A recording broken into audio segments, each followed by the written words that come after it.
All right, just getting set up here. Hey Ryan, guess the prices were too high for their liking. I guess so. Nobody no the Habs weren't buying, and nobody wanted what they were selling. Uh, Good point brought up here. Laura Ipsum, pretty clear what happened. Nobody wanted Line or Montembeau. Not all surprised, they are dead weight. That is what happened. I thought Montembeau I knew was staying. They're sticking with those goalies. Too hard to change a goalie mid-season like that.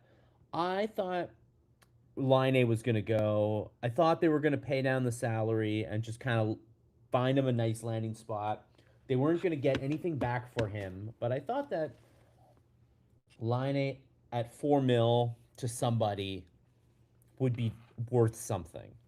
That did not happen. This trade deadline was an absolute bust. Nobody went for it. Nobody of great consequence was traded except for Kadri, who kind of just got into a situation where he really didn't want to stay in Calgary, and Colorado was they knew he was a good fit because he's already been there, so they were cool keeping him. Um, but I can't see anything that the Canadians could have done that was done. Like you know what I mean? Like you look at who was traded at the deadline, and I can't say that there's anybody from there that I was like, man, wish the Habs had gotten. I mean, I know some of you are going to be like, well, Delorier was available. They could have got if they're not going to play Jack Eye, they could at least have Delorier in the lineup. Totally buy that. That could have been cool. Uh, yeah. Oh, good question from Ryan. When does the NHLPA force the Canadians to activate lining from the LTIR? This is to tomorrow, basically, right? I don't know how much longer they can keep this up. It's abundantly clear that he is healthy. So the only question is when when do they get him in? It's pretty clear that he's here. He's going to stay here. So it's just a matter of when he'll get back in the lineup, and I think it has to be tomorrow. I don't really, I don't think they can wait much longer. However, I do know that Montembeau can order pizzas like nobody's business. Didn't he do commercials for McDonald's? Isn't he a McDonald's guy, or was it pizza? I don't remember. By the way, it's Friday. I'm rocking a kind of weirdly pink beverage tonight. Hope you guys are enjoying a nice, colorful beverage wherever you are. And I hope you're not too despondent about the trade deadline. Um, Good question from Laura Ipsum. Why would they play Deloria if they don't even play Jack? I watched this team for decades throw tough guys under the bus. Well, I think the reason why is because they don't trust Jack on defense, and Delorier would, simply play 10 minutes as a fourth line forward. And you can't mess up too much being a fourth line forward. You can mess up a lot being a sixth defenseman. That would be my logic of why they would potentially bring in Delorier. Um, but they didn't feel the need to. Um, who else was traded? Detroit, I think Detroit's in a spot more than the Habs where they needed to make a move because they have to make the playoffs, and they haven't made the playoffs in so long, and they're so close. And that team's a shade older than the Canadians in a lot of ways. They got to start bringing a winner for Larkin, and then they made moves for Perron, who I don't think's got anything left in the tank, and Falk, who you know depth guy. He's okay. He was better than okay a few years ago, but I don't think Detroit got a lot better. Buffalo did a very somebody said, well, you can tell Marc Bergevin is in Buffalo now because it was a very Bergian deadline. Lots of size. They added Sam Carrick. They did not get Pareko in the end, but they got Luke Shen and Logan Stanley, I believe. So lots of size on defense. I don't really think much of Luke Shen's fine.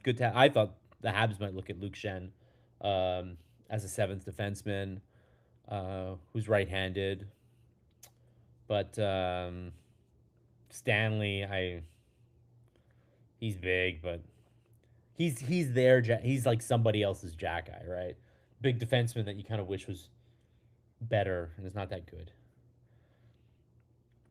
This is the Adam Carter. Hey, Adam. By the way, thanks for joining. This is the I think the meat of it though. The Montreal has to make the playoffs. They can't take a step back, and that's the big risk, right? If they don't make the playoffs now, everybody's going to look at this deadline as like you needed to add something, and you didn't. Maybe you trusted the goaltending too much, trusted the defense too much. I mean, this is a team that look. This is a team that can score. I'm like not surprised they didn't pay the premium for a goal scorer, but at least depth defense. I mean, Adam Engstrom's gone in Laval. He's gone 4 weeks, so you don't have even like if somebody gets hurt, are you really going to trust having Struble and Jack in the lineup? Because you're suddenly in a position where you kind of have to do that.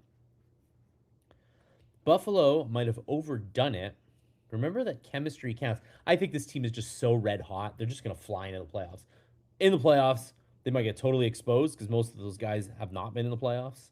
So it's going to be pretty fresh for a lot of them. So they might get their asses handed to them in the first round. But Buffalo's, I just can't imagine the momentum turning overnight with these guys. It just seems like that's where they're headed, you know?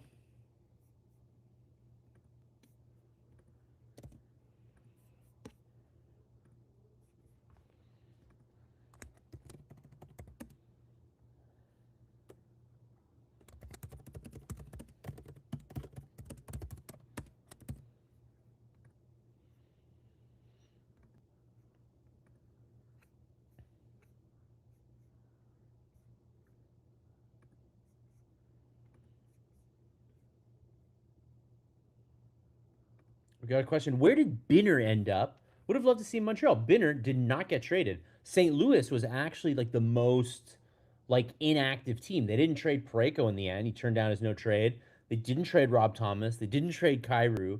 They traded Braden Shen for quite a lot. They got a lot from the Islanders for that one. That was a bit of a surprising move. Not that surprising, actually. Shen's good. Um, Benner's still there. Benner's still in St. Louis. And I don't know. I never understood the whole St. Louis thing. Rob Thomas is and Kyrou are about 27. They've got Dvorsky, Neighbors, Snuggerud. They got like a bunch of young forwards. The defense is a mess. They need to get some defense in there, but I'm a little surprised that people were so ready to throw out everything in St. Louis. I just don't think they're that bad. They're bad this year, but feels like a reset potential. Bonjour, bonjour, bonjour, hi to bonjour. The answer will come from Laval. Yeah, but you don't necessarily want to take that team apart either. Like they've got big playoff ambitions too, and I don't know without Engstrom, which one of those defensemen can actually play, come in and help? I don't think Reinbacker is the guy. I just have to say. You can't expect this team to be contenders if they don't consistently make the playoffs and learning, even losing in the first round or two is valuable experience. Yes, not making the playoffs, especially where they're at right now, because they would have to collapse pretty badly to not make the playoffs. Now that the Capitals kind of gave up, right? They traded John Carlson. Boston didn't really do anything to get better. Ottawa's kind of waving the white flag. Toronto waving the white flag. Panthers waving the white flag. Columbus got Garland. They're kind of in it still.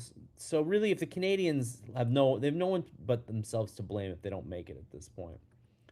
Slav and Hudson need more experience, especially Demidov. They need to learn how to win in the playoffs. Yeah, they need to go to the playoffs. And look, I'm not expecting. Look, if they end up having to face Tampa or Carolina or something in the first round, I'm not expecting them to make it. As it stands right now, the Habs are 3 points ahead of Columbus in the playoff race. And then after that, man, they're 6 points ahead of Ottawa, Washington. I'm feeling pretty comfortable with that. There's also another two teams in the Metro that are locked in the 1, 2, 3 that have the same amount of points as the Habs. So it's like a pretty muddy situation. Without the Line A contract, the Canadians might have done something. I do think that they needed to get rid of the Line A contract in order to make a big addition. Because if not, Dano was your big addition, right? That was the cap space you had. You traded for Dano. That's what you got. Michael Paul, good to see you again. Karen, good to see you. Gummy and drink. I like it. Hey, it's Friday night. It's Friday night, 9 o'clock. Everybody have a good Friday, and that's kind of a weird week, eh? It was like deadline week, so it was like a lot of hype and stress about deadline, and the Habs did nothing, and they also didn't play. They just played on Tuesday. It was a great game. Hope you guys stayed up for that one. Do we start next year with three goalies? Fowler number one with Dobesh as backup. Monty as insurance. That's a good question. I think Fowler probably still starts. It's hard to say. And you know what? The rest of the season will dictate that a lot, Mark. If uh, Monty and Dobesh in the next month and a half completely fall flat on their face, they'll make a move. They'll do something in the offseason. If they play well enough, they can keep them both, have Fowler fight for a job next fall, and then they could go with the best of those guys. And if Fowler plays well enough to eventually replace Montembeault, then that's what happens. Rick Woods, hello, hello. Good for Hugo to stick with their plans. I think the plan was to get somebody, though. I don't think their plan was to do nothing. I think circumstances forced them to not make a move. The right move didn't show up, and I'll give them credit for not being forced into a bad move, but I don't think the plan was to not make a move.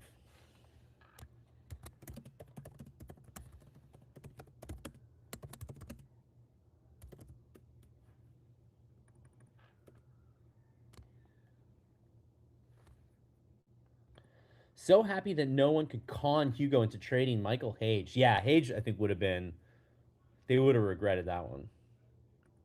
I got worried when I heard Calgary was interested in Jacka. Yeah, that was the Herb Zukowski special. Herb doesn't come up with the trade rumors too often, but Herb had that one. Uh, did not come to fruition. Do I think that there is a definite possibility? So here's what I think might have could have happened in the Calgary situation. This is just me like cap spacing. Line had to go somewhere, and then that money they would have used to get White Cloud. Calgary would have asked for Jack Eye back for White Cloud. The Habs would have had to decide, is that worth the move? I mean, you bring in White Cloud, who does bring a physical game on defense, so you're not losing a lot in the physical department. But you are getting a defenseman who's older and has a lot of playoff miles on him. So that was an interesting possibility, but that's how I think it kind of would have gone down. Karen says, I hate trade deadline week. Far too much ridiculous speculation for me. So boring to spend hours guessing about things that never happen. I don't find it boring, Karen, but you are right. There were definitely lots of moments where I was definitely rolling my eyes at some of the rumors that were going around. Uh, Starting with the Rob Thomas ones, I was like, I don't know, guys. I don't know if they're gonna break the bank for another center who's kind of similar to Nick Suzuki. Like, wouldn't you want a different kind of center? My thoughts. I'm not, but I don't know. I don't know. Hugo, in an interview, said they were working on a big move. Yeah, he said there was a possibility, some stuff that they talked about today could spill over into the summer, which I believe is kind of how Dobson might have happened. So I do think that Noah Dobson is a good indicator of what maybe the Habs might be looking for this offseason. Not a right-hand defenseman necessarily, but a restricted free agent. Somebody who the team that he's on currently is not super excited to sign long term. Again, Kirby Doc was another example. New Hook was another example where the teams that had them were just like, we're not ready to commit long term to them, so we might as well just trade them. White Cloud is better than Arbor. Yeah, absolutely. White Cloud was a top five defenseman on a Stanley Cup team. That guy's great.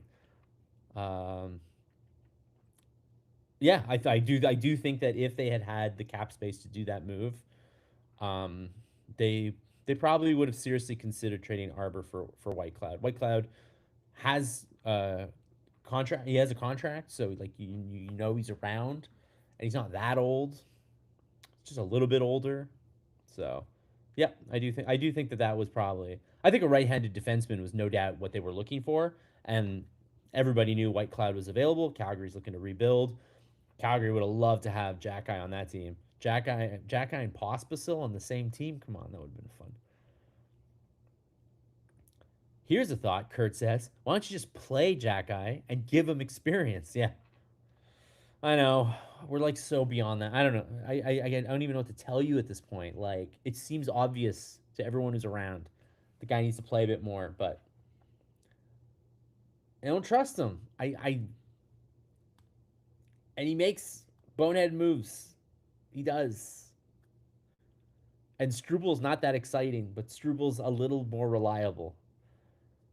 But Jack Eye brings a real dimension to the game that I think you have to put up for a guy who'll level some guys with some big hits and take a fight, and you have to take the bad that comes with that. That yes, he'll get some penalties. Yes, he'll get out of place sometimes. I think you have to just live with that, live with the consequences. Jack Eye is in tonight, by the way. I should say.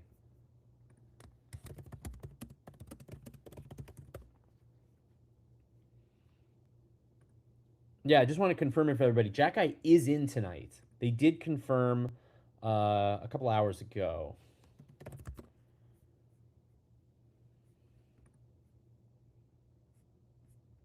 Do we have lines? These are not the lines. Looking at some lines here, and they're like Struble. No, Struble's not here. Mackenzie have the lines. Mackenzie does not have the lines. Who has the lines tonight?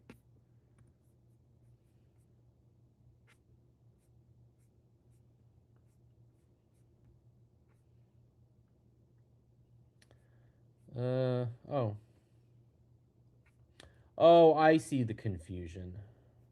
It was because I was like, why are all the lines wrong that I see online? It's because Matheson took a therapy day, and so everything was out of whack. But Arbor's playing tonight. Karen says we are not trading Arbor. Sheesh. Karen, I hope that's the case. I just don't know it. I've never felt less sure about Jack Eye's spot in the lineup than right now. If you would ask me at the start of the year, I would have been like, they're keeping him. If you would ask me in December, I'm like, they're keeping him. And now, oh, I don't know. Uncle Nate is working the game on TSN with Victor Finley. You mean Nate Thompson? Nate Thompson was a guest on Hockey Inside Out, and he was such a great guy to work with. He was so good. He was so funny. Can we see the game? Not on this stream. I'm sorry, Tex. I do not have. I am not a rights holder. You will have to watch it on TSN2 or RDS tonight. If somebody wants to drop a Russian bot link in the chat to help out Tex, I won't say I won't delete it and I won't moderate it. But I don't. I'm afraid I don't know. Hey, Mark, good to see you again. Disappointed the Habs were silent, but it was to be expected. Yeah, it seemed like the tea leaves. If you read the tea leaves, it was kind of going that way. That they were setting themselves up to not have a big week, and that's what happened. Chris Nyland and Rick Green seem to think Jack Eye won't be around for long. I will say Chris Nyland, in terms of like in the Habs sphere, is a huge fan of Jack Eye. The person, the type of player, obviously. Chris Knuckles really likes Jack Eye. And I can tell you, just working with Chris every week on Hockey Inside Out, I can tell you that he's definitely starting to read this as I just don't know where he stands on the team, or he knows where he stands and like not in a good spot.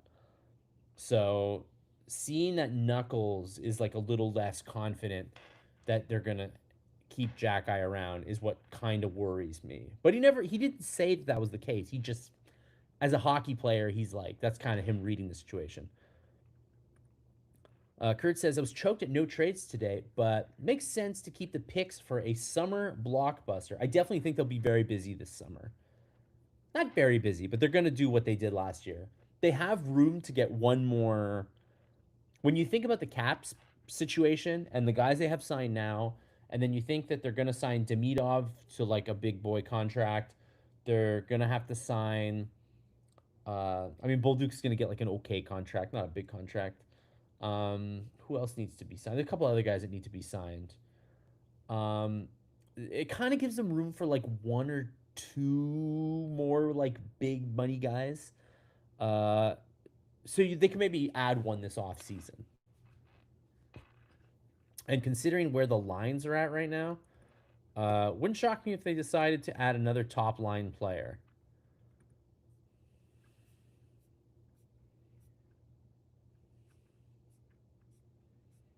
Anyway, Slavkovsky's back on the first line. And Montembeau's in Nets tonight.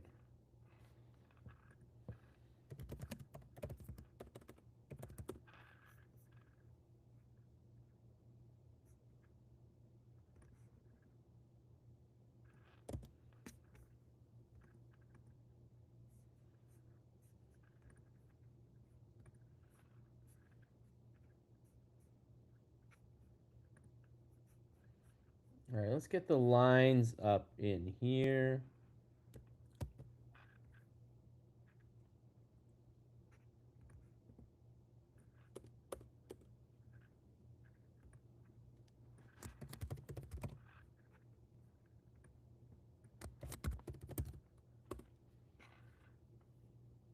All right, there you go. These are the lines here.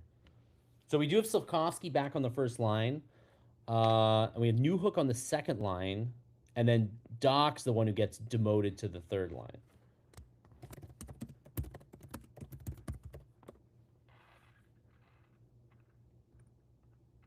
Oh, and Anaheim scores with 20 seconds into the game.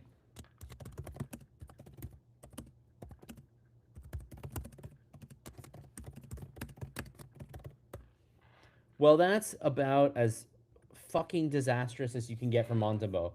Um, Truba sends the most innocuous shot on goal, and I, guys, I don't even know what to say. I hope it was deflected because Montembeau. Oh my God, we're gonna review. It looks like Marty St. Louis is gonna review this, and it might be an offside, but like Montembeau, what are you doing? What are you doing to me, Montembeau?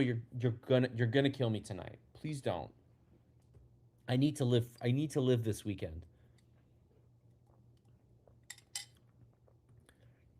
First shot, Kurt again. This is insane. How many first shot goals has he let up this year? It should be none. The answer should be zero.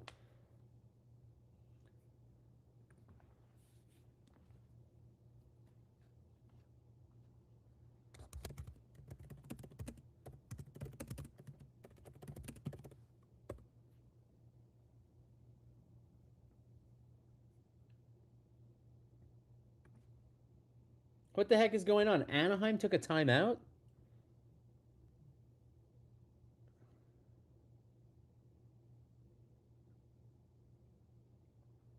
I mean, it looks offside to me, but like, come on.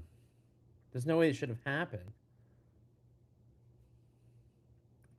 What's wrong with Doc now? Michael asked. Nothing's wrong with him. He's on the third line. He just had a lousy game on Tuesday. Um, yeah. Hey, Goat, welcome back. Offside, you say? Ryan says offside.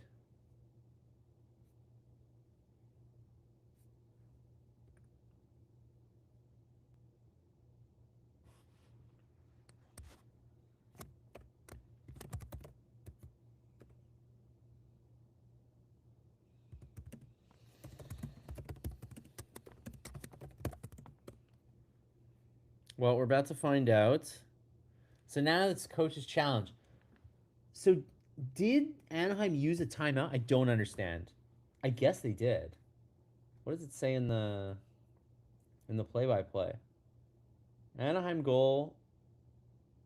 Oh, it was Montreal that took the timeout. Montreal, no, really? What a weird situation. Anyways, they've challenged it now. Uh, that's why Monty let up because he knew it was offside. Well, he should be prepared. You never know when the call's going to be missed, and he misses enough of those that he should know better. But I hear you. If only there were UFA available. Were you on Team Bobrovsky, Kurt? I know there was some talk about Bobrovsky. Somebody was telling me about Bobrovsky the other day, and I was like, nobody's going to take on that contract. And then I realized he's made it to the end of his 7-year contract with the Panthers. The one that everybody, when he signed it, was like, well, this is the worst deal I've ever heard in my life. Ended up winning 2 cups, 37 years old. Somehow lived up to somehow a goalie lived up to a $70 million contract. I don't know how that's possible. Incredible. Good for you, Bobrovsky. I do like seeing when the crazy ass long term deals actually work out. So Bobrovsky technically was available because he might have just gone back to Florida at the end of the season anyway. Hey Bob. Oh, you had a great time in Montreal. I'm so happy to hear it. You'll have to tell me about all the places you went to.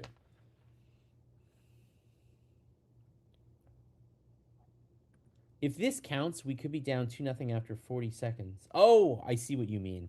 I was like, wait. I was like, oh, yeah, it's the power play. Forgot about that. Mark says Montembeault is going to possibly single-handedly cost us a playoff spot. Yes, if he continues to play like crap, he might cost him a playoff spot. Other than goaltending, this is I believe to be a playoff team. The defense is a little shaky, but they are a playoff team. Oh, here we go.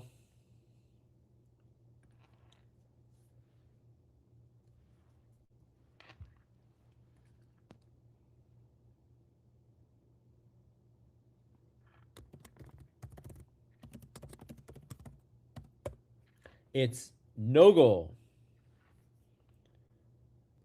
What a call by Marty St. Louis.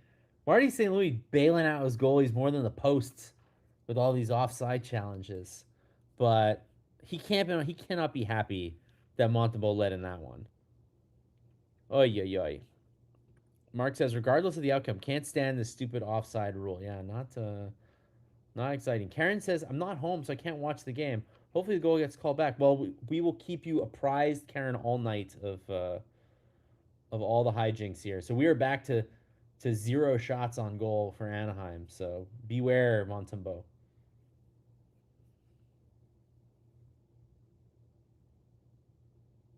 And they score on their first goal again.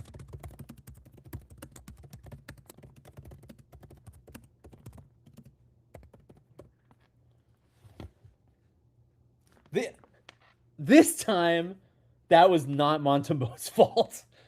Cutter Gauthier absolutely had a fucking wide open net. Canadians completely broke down. They left their man open, and he one-timered it in. Excellent passing by Anaheim entering the zone. Cutter with the one-timer off a pass from Carlson. Let's just pretend that didn't happen.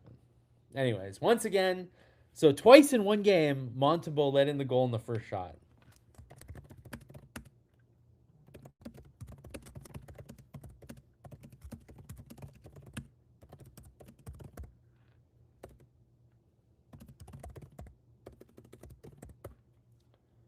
You could use that as a riddle later. How did a goalie allow 2 goals on the first shot? Terrible. Hey, we're still a minute 1 in, and it's tied 1-1. Guys, we didn't do a live blog for the San Jose game because it was 10 o'clock and I looked like shit and I didn't want to do it. But if tonight is another 7-5 crazy person game, I might lose it. It could happen. But Caulfield Amazing passes, Suzuki in the slot. Suzuki with a really weird, just like back foot one timer. Just kind of slingshotted it in the net, but it's 1-1. What a crazy start already.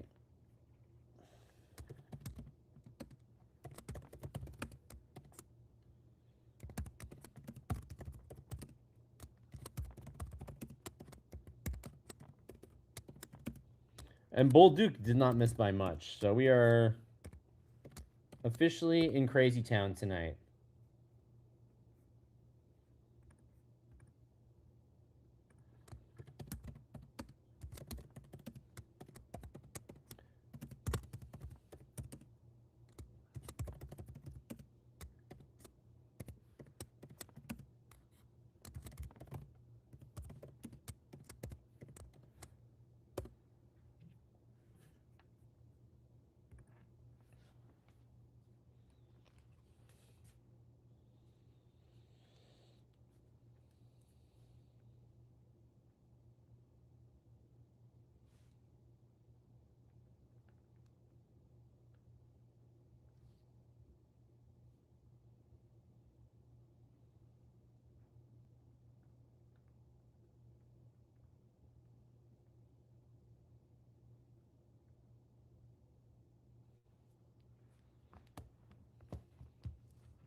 So yeah, well there you go. It's 1-1. Still only one shot each side, so both goalies allowed goals on the first shot. There you go. Montembeault made a save, but certainly didn't make it on Zellweger, but certainly didn't make it look easy. Tonight is that going to be that kind of night, maybe. Monty has to go. 2 goals on 2 shots. Luckily, one was offside.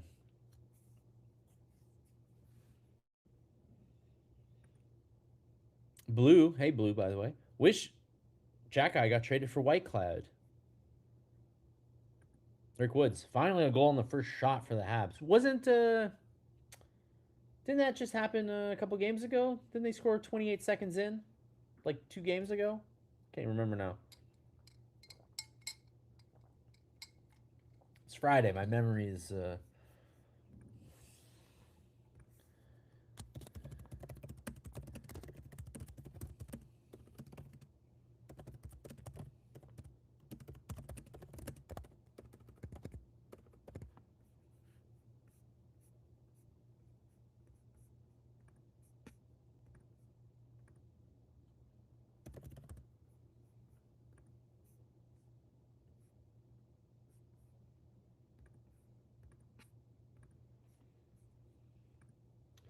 what do we got? We got a hand up.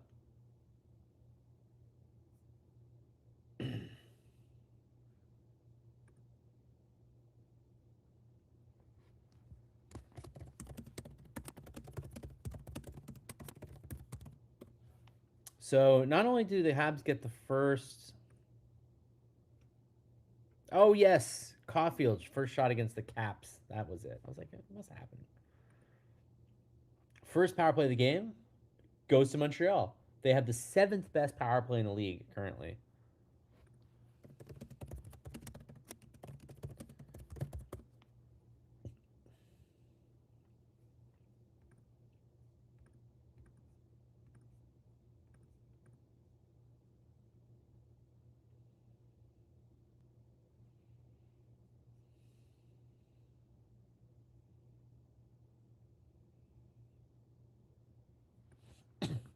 Mark's feet's more behind. Well, Mark, you missed a Ryan Poehling winning a face-off on the PK.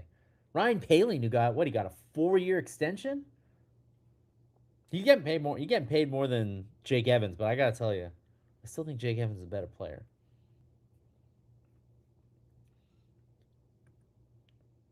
Homo Schlaga says, I just did my income taxes and it's not looking good. Better not lose the game on top of it. You did your income taxes on Friday night, you glutton for punishment. It's just gonna make you sad for the weekend doing your income taxes now. But I do applaud you doing them pretty early. Hey! Hudson scores on the power play.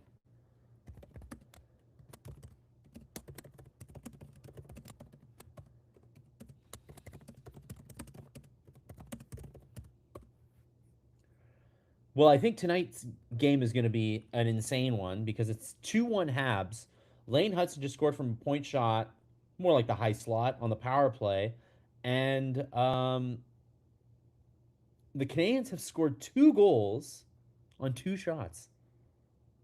So whatever you guys want to say about Monty tonight, Lucas Dostal's having it. Oh, it was actually deflected on the way in by it looks like an Anaheim player. Uh, that was 2 points for Slavkovsky, no? What are we saying?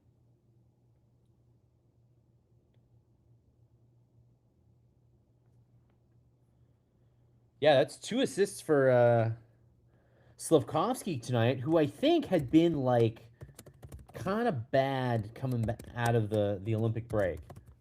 So I think getting put back on the first line has awoken the beast a little bit, which needed to be done. But that does still leave the second line a little bit soft. So they're going to have to figure that one out.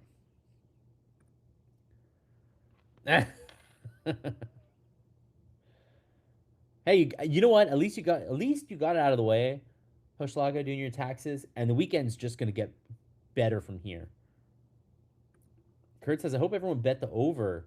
I know, after the San Jose game, I wasn't expecting a high scoring one tonight, but I think we might. Montreal power play is just a beast. It's funny that it just feels like it's feast or famine with this power play.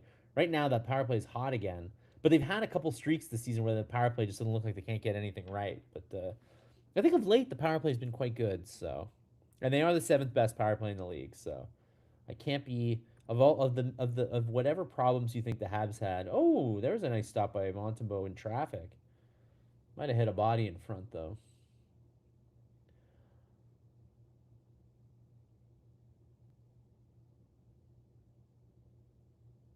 I don't know why they they left the guy completely wide open in front of the net, but Veal, Jeffrey Veal, is that who that is? Not able to get anything done on that play.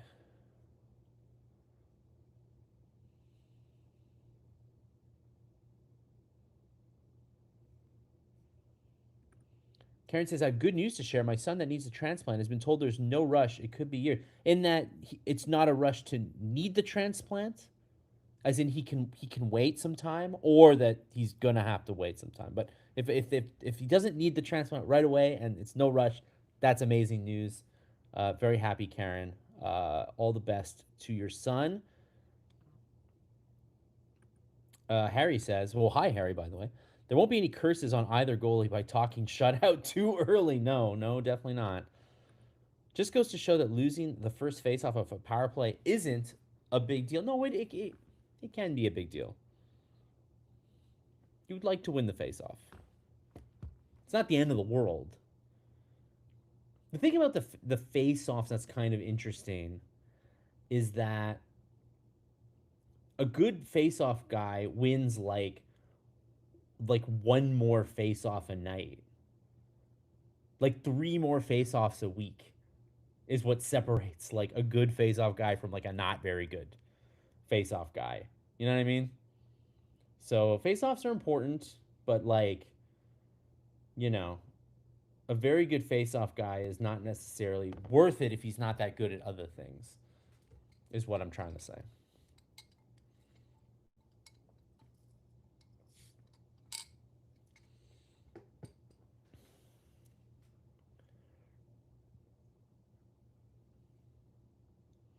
Well, the first line's already looking way better, I have to say.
Panthers are up 2-1 with 9 minutes left. Who are they playing tonight? What game is that?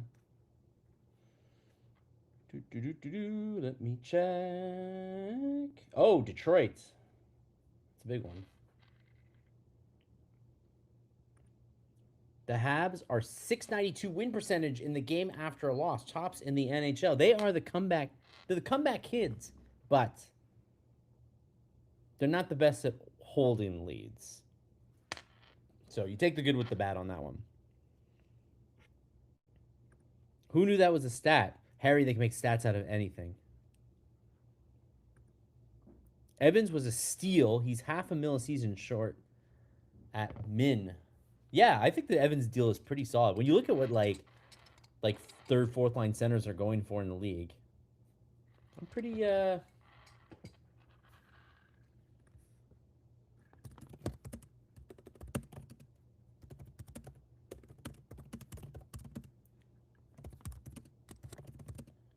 Oh, and the Ducks are going to go on their first power play of the night.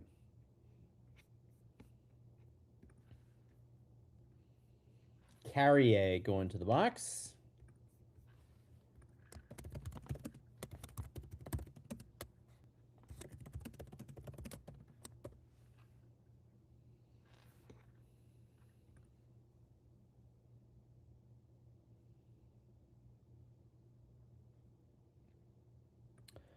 Mark says, I don't even know why Carrier is in the lineup.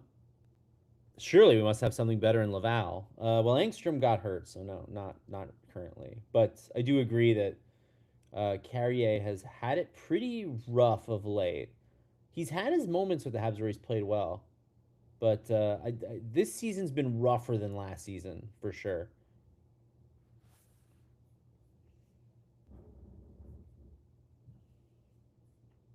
MSL loves Carrier. Marty does love Carrier, though. That is true.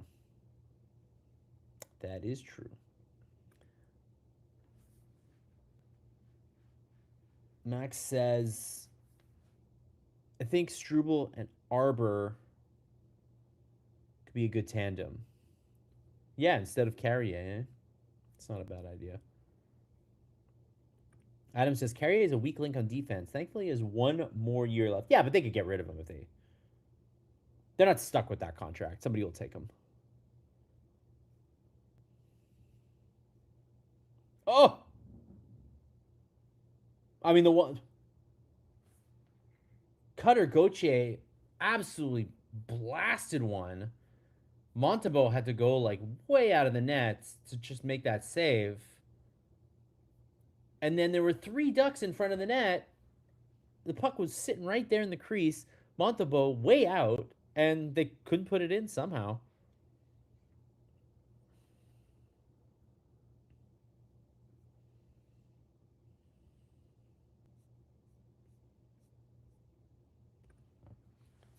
All right, we got 20 seconds left on this Anaheim power play here. I mean, Montembeault gave up the first goal on the first shot, and he's now made 8 saves after that.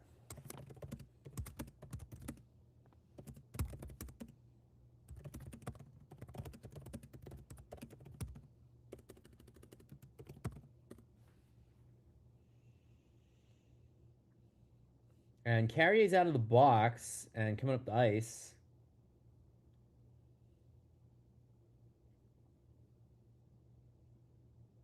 Oh, new hook in the high slot.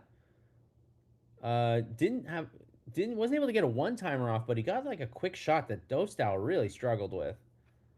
That was a nice man. New hook's looking good. That guy would solve a lot of problems if he could be a consistent second line player. Because that's, I think, what they need right now. They tried having Slavkovsky on the second line, and it worked well. But the truth is that the first line does need him.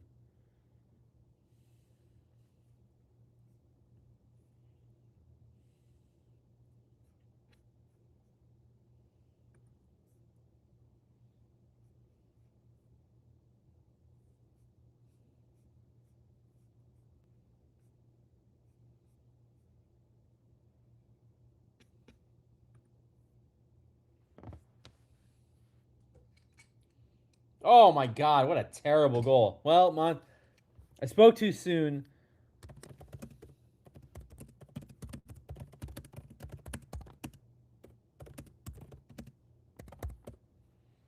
Radko Gudas, from the point, just fires a shot on net while his team is going on a line change, and it's in. I mean, incredible save. Look, yeah, two incredible saves by Montembeault on the power play earlier.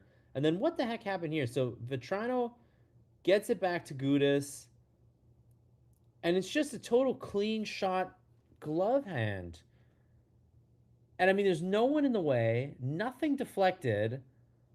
It's Radko Gudas. Who's not exactly Ally Afraidy out there. I wouldn't even say took up a full windup on that shot. And Bobrovsky would have had that. You're off the case, Bobrovsky. Turning your gun and badge, Bobrovsky. Now you're back on the case, Bobrovsky. But goodness gracious, Montembeault. We're getting the full Montembeault.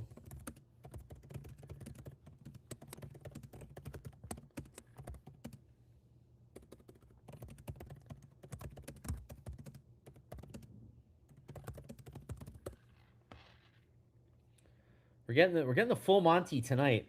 A brilliant save and two lousy goals in the first period from Sam Montembeault. This is just getting to the point where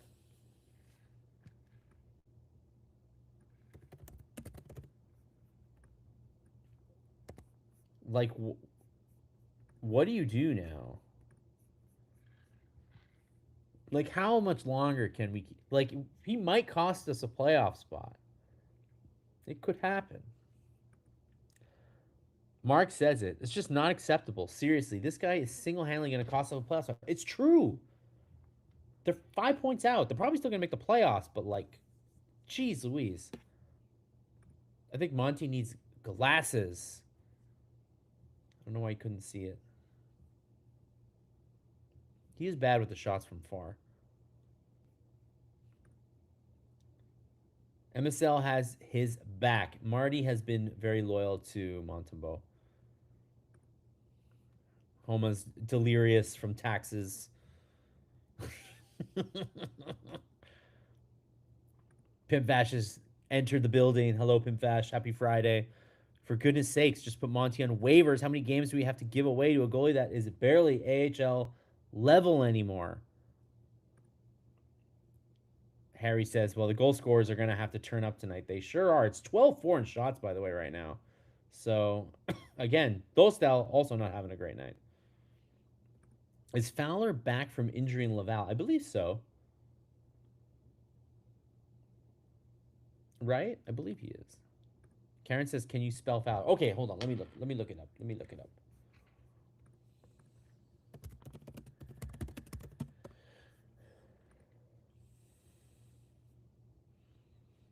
Jacob Fowler. Yep. He played tonight, actually.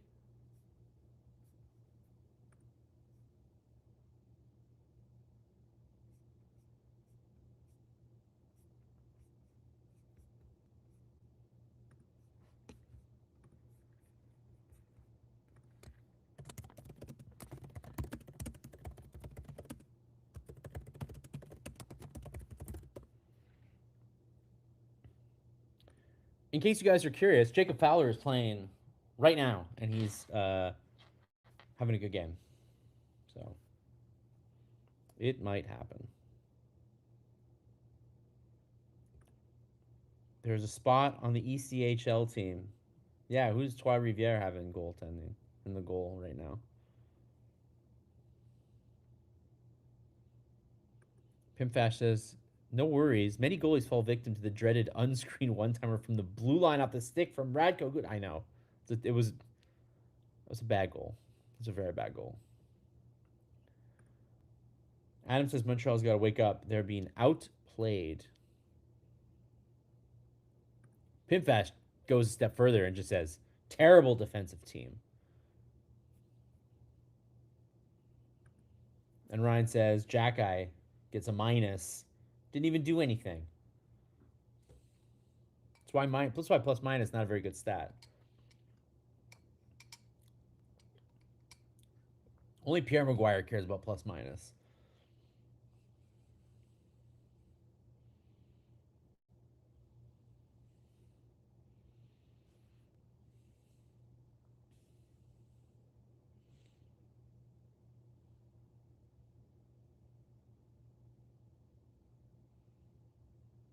Oof.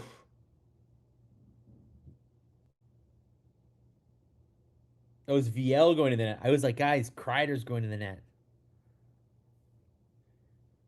Watch out when Kreider goes to the net.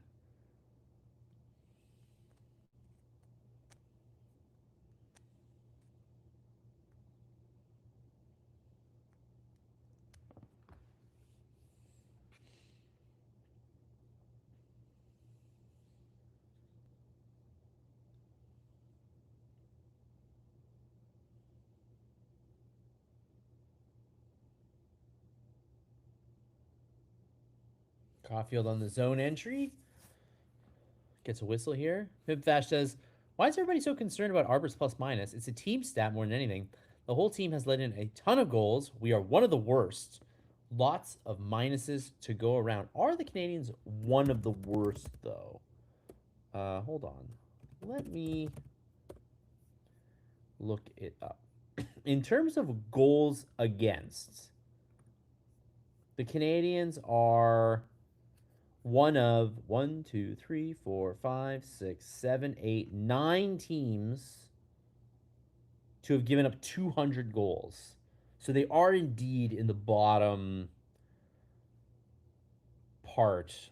And the only other playoff teams that are also there with them are Edmonton and Anaheim are also in the 200 goals allowed or more. Sharks, of course, as well, but they're not currently in a playoff spot. So yes, and then of course, as you know, in goals for they are currently tied. No, they're not. The one back. Well, I guess they've scored two now, but we're not going to count them just yet. But they'll be third at the end of the night in all likelihood.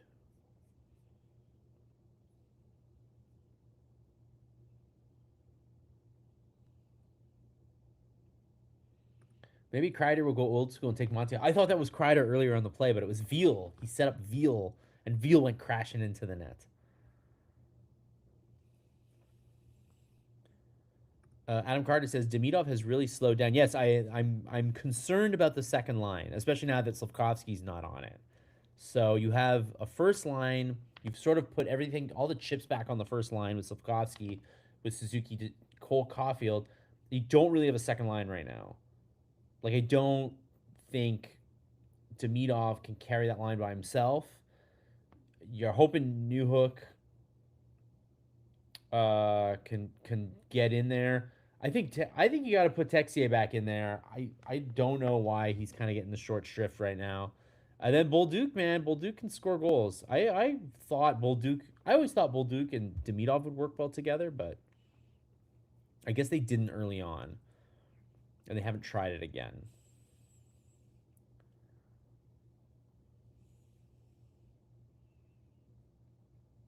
Isn't Doctor to go off with an undisclosed injury? Well, currently he's suffering through ineffectiveness, which is probably worse for his future than being hurt. Because he needs to actually play. At a certain point, he needs to start playing well. You know, it's one thing that he's playing, but he's got to show that he can actually be a top nine player on this team, and he has not yet. Monty better stay off Twitter after the game. I hope for his sake he's not on social media. Kind of a weird no look pass from Slavkovsky into the middle of the zone, but hey, it worked. Habs are back in the zone. Not for long, though.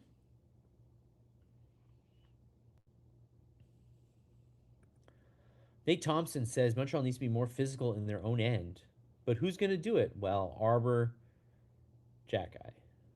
And Gooley. Gooley needs to be more physical as well. Gooley, I find I've been a little disappointed. It just seems like he's like a shade below a top four potentially, and I feel like they're paying him to be a top like a like a middle pairing guy, and I don't know if I've seen that from him yet.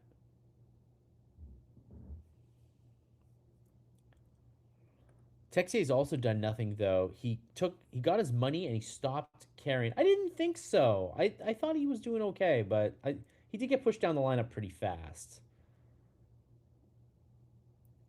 I never look. He was definitely playing like over his head, but I didn't think he played badly when he wasn't producing. Oh, that's good. Kurt says Detroit lost tonight, so there you go. Yeah, Gooley's been lackluster for sure. Okay, you guys agree with me? I've been kind of like he's okay, but like I don't know if he's when they signed him to that deal. I was kind of like, okay, he's getting paid like kind of a low end top four guy, and I think he's got the potential to be more of a high end top four guy. And now I'm kind of like, no, he's a low end top four guy, and like maybe even less. I don't know. There's just something about his play that like he's physical but not physical enough.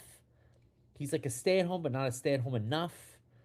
He can move the puck a little bit, but he doesn't move it enough. He's like one of those guys that doesn't have a carrying tool. And I do find he does get physically beaten one on one, which is something a guy like that should not be happening. Do the Ducks have local fans? Harry said. Yeah, I see a little bit of orange in there. If I lived in Anaheim, I'd be a Ducks fan. For what it's worth.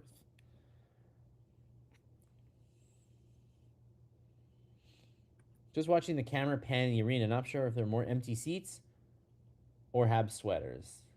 That's too bad. It's a Friday night, a lovely Friday night, and their team is actually pretty good.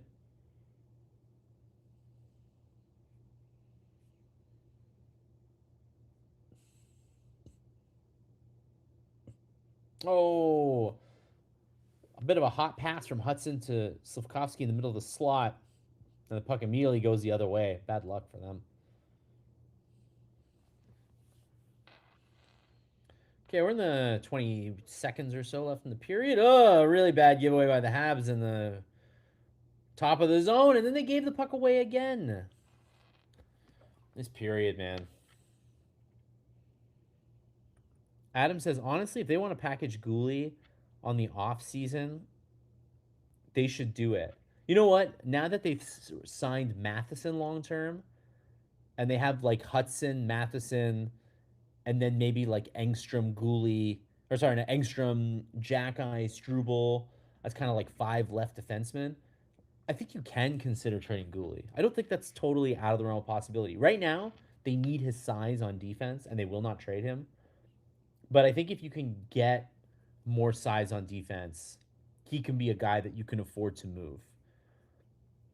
All the Habs podcasters I watch say Gooley's untouchable, but I'm not so sure. I'm also in the not so sure camp. Uh, okay, well, first period is over, and it's 2-2. But the shots are 12-4 Ducks.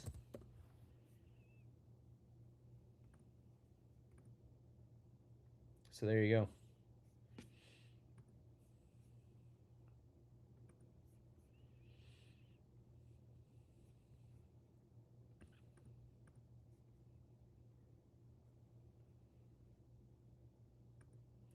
Wagging Wisdom Star. Hello, Wagging Wisdom Star. Little cute. What's that little cute puppy? Little puppy? Was hoping Line would have been traded today. I'm pretty shocked that Line was not traded. Because it just seemed to me like Hughes was just gonna bite the bullet and do it. Like he wasn't gonna get anything back. He was just gonna give Line a chance to play somewhere else. But now that Line is staying, would you put him back in the lineup? That's my question for you.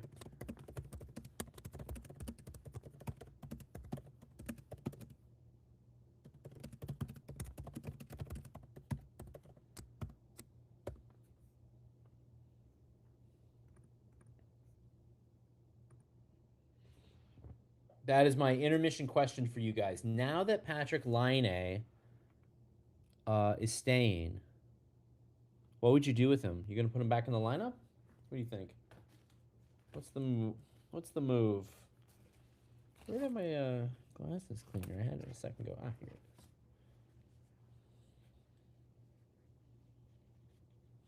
What would you do?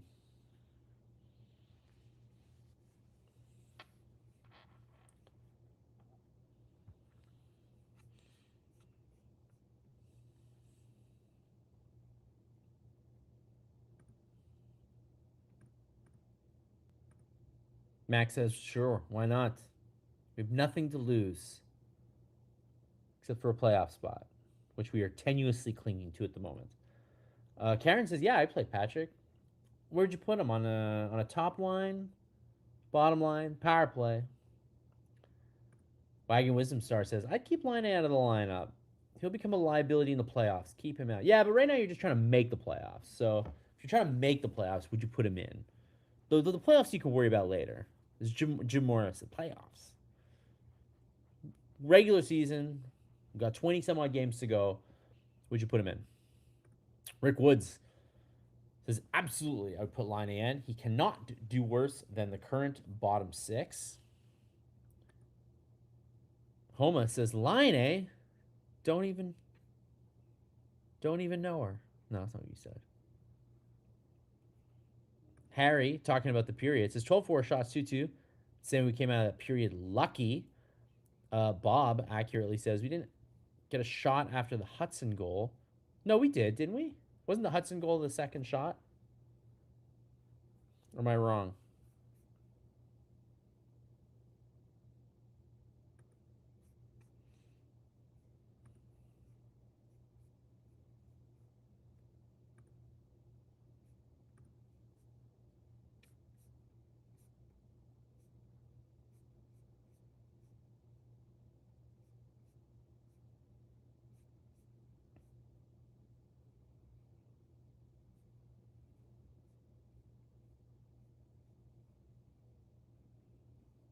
Yeah, no, it was they scored on their first two shots.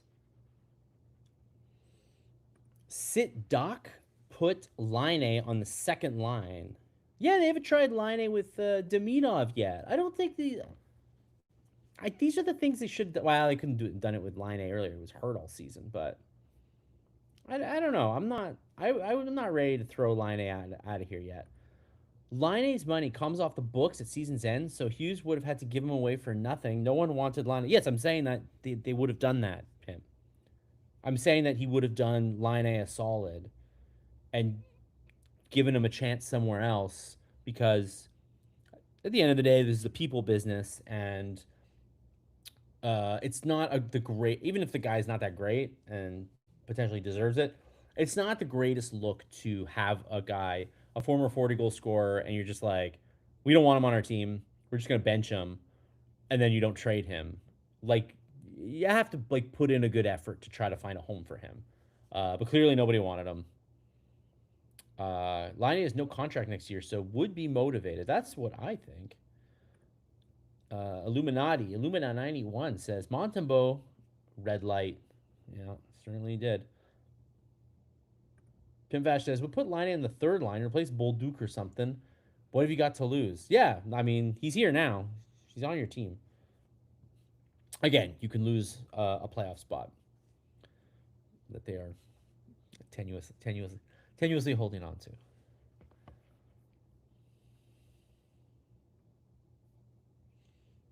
What do we got in chances?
Money Puck deserve to win meter has it at 61% Ducks.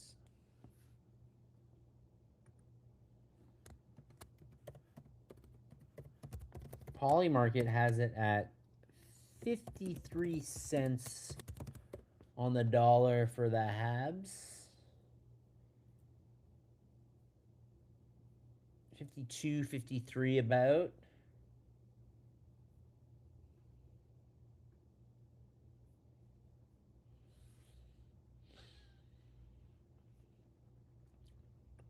The Habs are repeating the same way they handled Carey Price. That I don't like. Really, I feel like it's the opposite. Now they actually have a lot of offense and no goaltending, whereas before they had goaltending and no offense.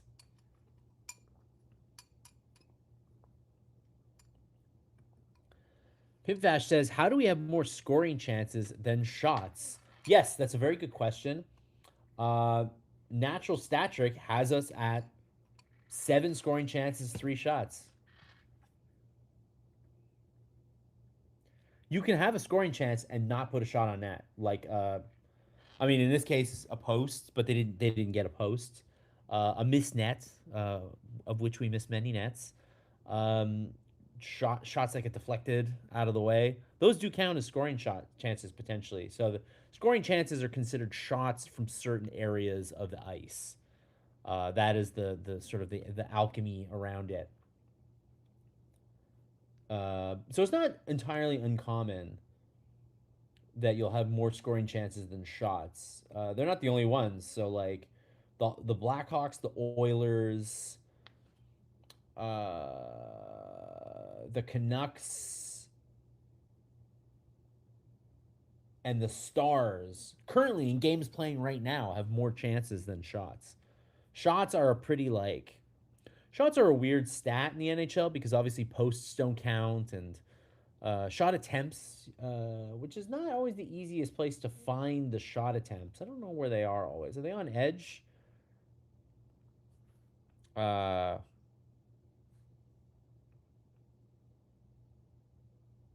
yeah, if it's on Edge, but you'll see shot attempts will be a little more for the Habs.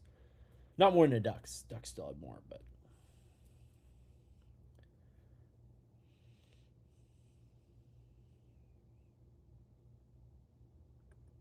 oh, I see what you mean. That they're paying Line all this money and he's not playing. Sort of price at the say at the end of his contract. I see what you mean. Yeah, I mean, look, that's gonna happen in this league. I mean, the Line situation is weird because he's not hurt, and you can't not play him. Like at a certain point, you have to play him. I mean, I guess you could just have him in the press box, but he's not hurt. He's not on the injured list. So at a certain point, it just gets weird. You should play him. If I was Marty, I would tell Jack Guy to go out there and play his game. No repercussions tonight. I would find it interesting to see how it played out. Yeah, I mean, we've talked about it. We feel like other players get a little more rope than Jack Guy does. I would like to see him. How much did he play actually in the first period? He played 5:08. That's pretty good.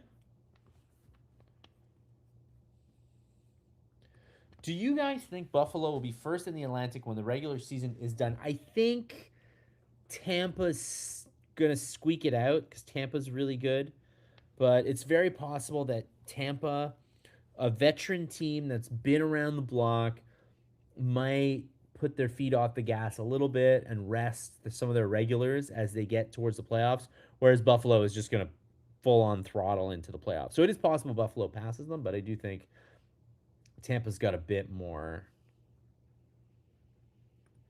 Every game tonight is high scoring, Blue says, and I'm glad the Wings lost.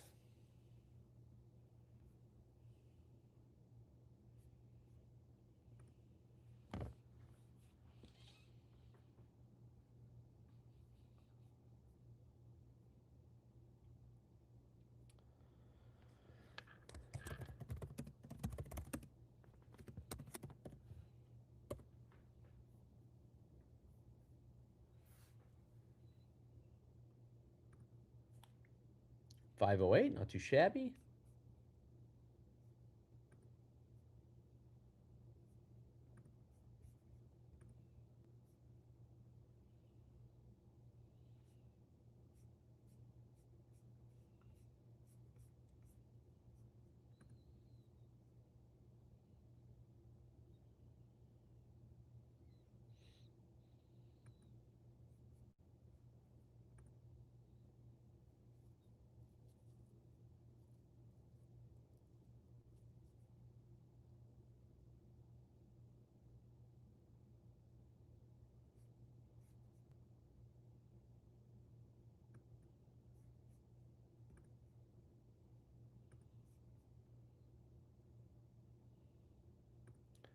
Wagon Wisdom Star says being first in the NHL is a curse. Yes, winning the President's Trophy is not all that it's cracked up to be. It doesn't put you in a better position to win the cup. That's for sure.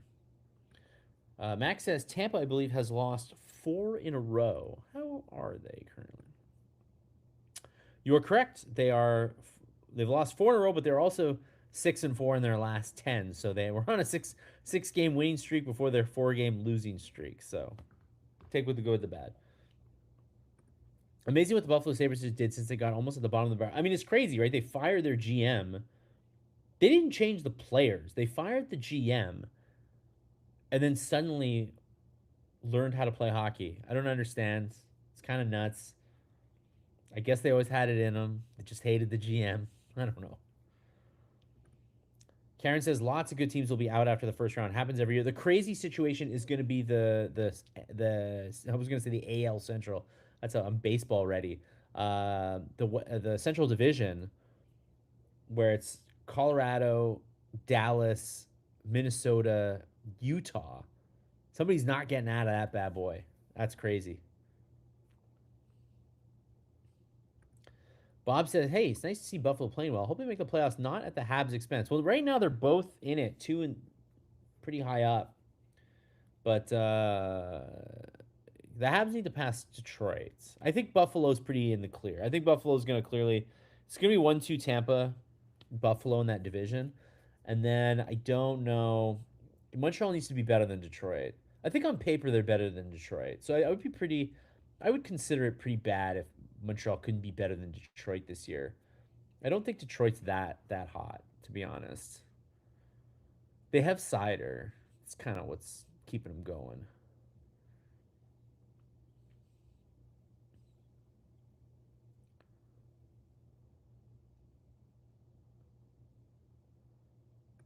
Jack Eye played a decent amount. That's how I would describe it. Yeah.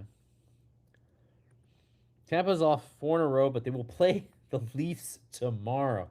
Man, the Leafs are not going to make the playoffs, guys. I know that we've like mentally prepared ourselves for this,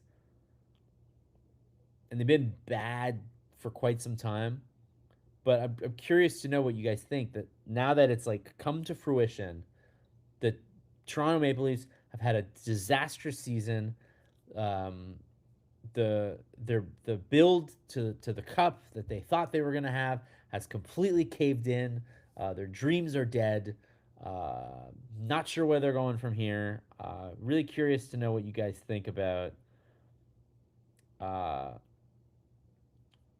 what happened in Toronto, man. Like I know we all talked about it last year. We saw Marner was leaving, and we were like, I don't know what the future holds here.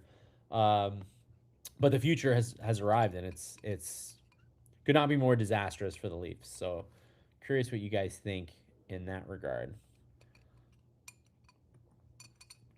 Mark says we've got to change the playoff format. One of Dallas or Minnesota out in the first round. I know, and they're so good. Should we go back to the 1-8? Ryan Katz says go back to the 1-8.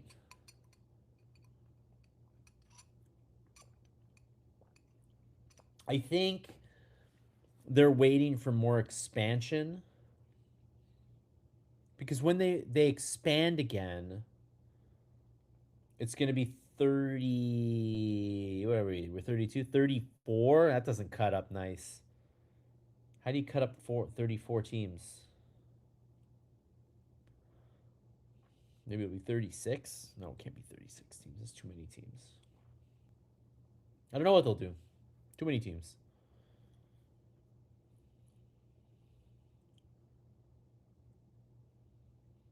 All right, we're back for the second period.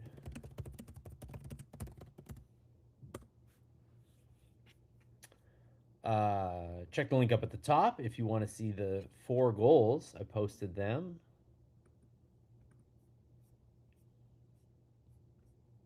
Hold on, I did not post the.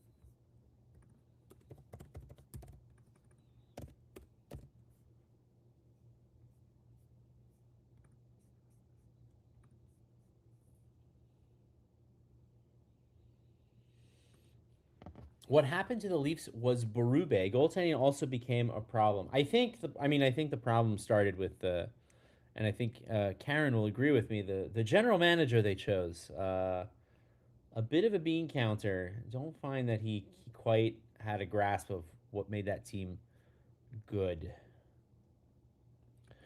Whereas Homo Hochelaga says it's shameful what's going on in Toronto. Remember the first game, Matthews hat trick, and all the players was looking like a walk in the park. Not.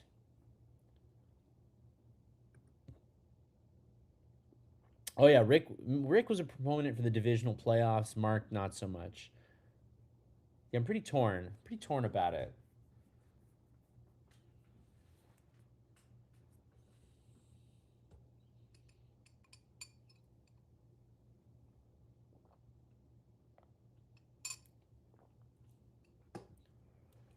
1,000 games for Joel Quenneville as coach.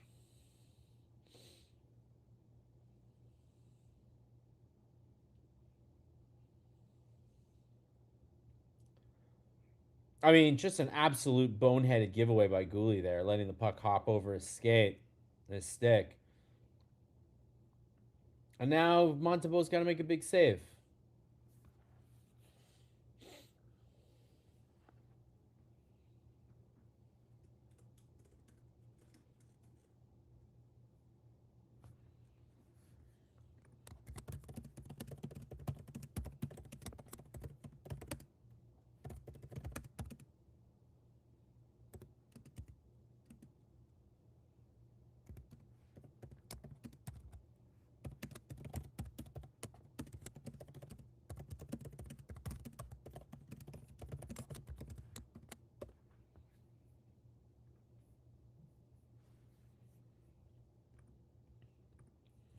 Out of curiosity, what do you guys think of the Ryan Paling, the big Ryan Paling extension in Anaheim? Do you think? Do you wish he was still in the Habs? Do you care, or is Paling old news to you guys?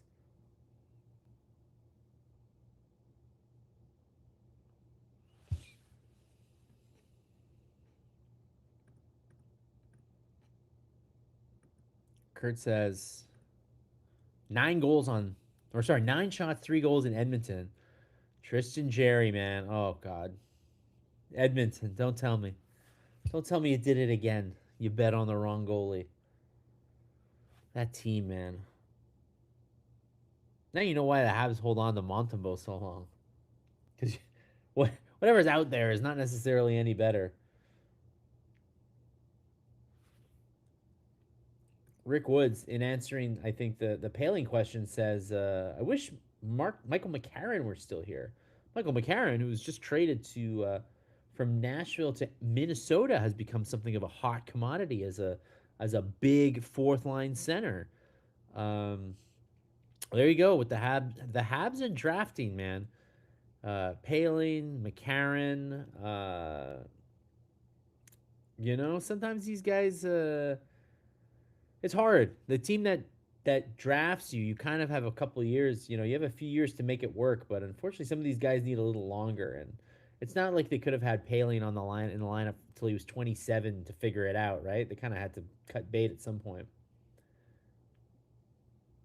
Oh, a little scramble in front of the net. Nice chance by the Habs. They're saying it's an icing, but they're not getting the call that they want. Max says Paling's turned into a pretty dependable NHLer. Good on him. But you're not. Karen says Matthews will be traded soon. Maybe the offseason, maybe next year's deadline. I do think that seems to be the logical conclusion here because if he's the team's bad, they can't win with him. He's kind of poisoned the well a little bit. So you're not going to win with him. He doesn't really want to be here potentially. I don't it just seems like a bad marriage, and you should probably get out of your bad marriage. Kurt says my first thought for Paling, who would he replace? Well, I guess they wouldn't have Deno. They wouldn't have traded for Deno. Like Paling would have been Paling and Evans would have been the bottom 6 centers. Harry says, I wish Guy Lafleur were still here. I also wish Guy Lafleur were still here.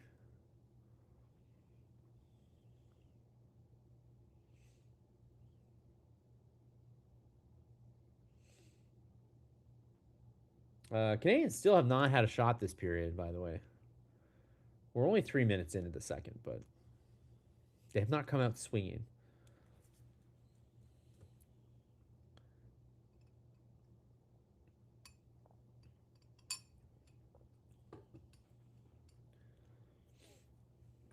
Yeah, exactly. Austin Matthews only there for a couple more years.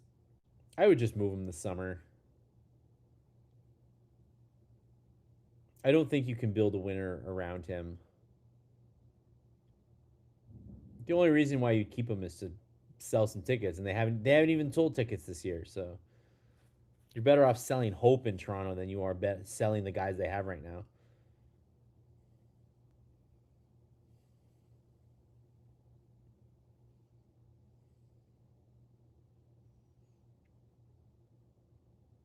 Oh, Doc had a nice chance in front of the net and then got flattened by Gudis.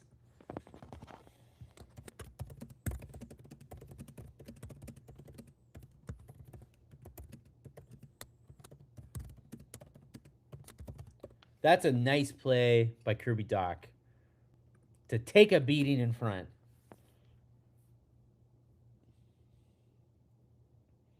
It's going to be an interference call in the end, but it was more a flattening. Good for Doc, though. Mark is McCarron, no. Paling, yes. They could all be here. They could all still be here. No, don't work that way. But, man.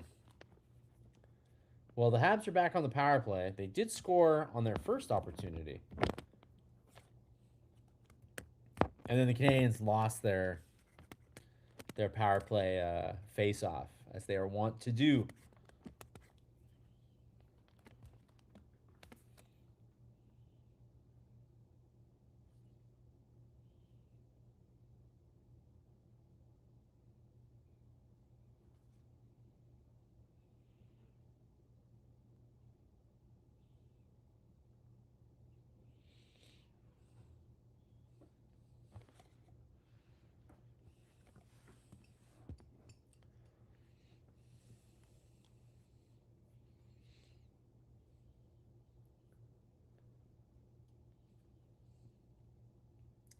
Slav, ooh, the bad giveaway on the power play. Gives up a 3-on-2.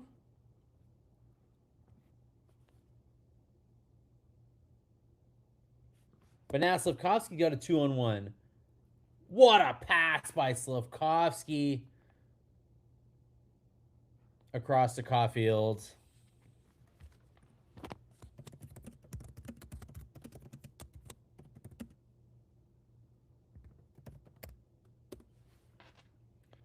But that was a nice save by Dostal to come around. But what a nice floating pass, Slavkovsky to Caulfield. Caulfield's got 14 goals in his last 13 games. Not too shabby.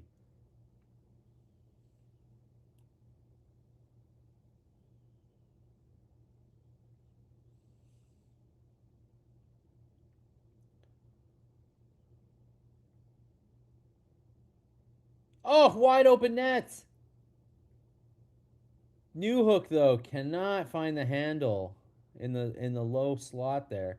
And now he's in the high slot, and he got a nice one-timer off. Man, Newhook's really the straw that stirs the drink on the second power play right now. Nice try, though.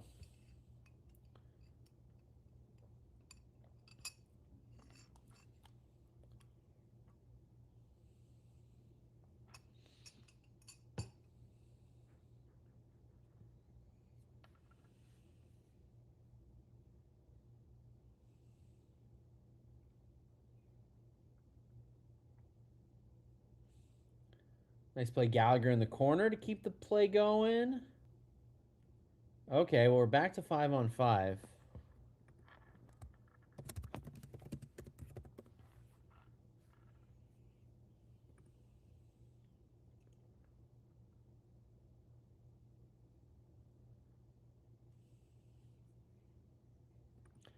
Mark says, I'd love to know Suzuki's faceoff percentage to start a PP. Yeah, I don't know how to calculate that, but I have seen it, the number circulating around, and it's not very good. He is like a weird like 40 something percent on the power play and then 50 something percent everywhere else. Homo Schlaga, some nice words for the Habs. Look at the Habs did, took the bull by the horns and rebuilt that team, and all the NHL just laughed. Can't wait to get back to the Cup. Bravo, Gordon Hughes and Bettman for suggesting Jeff to Molson. Rick Wood says, come on, Cole. Come on.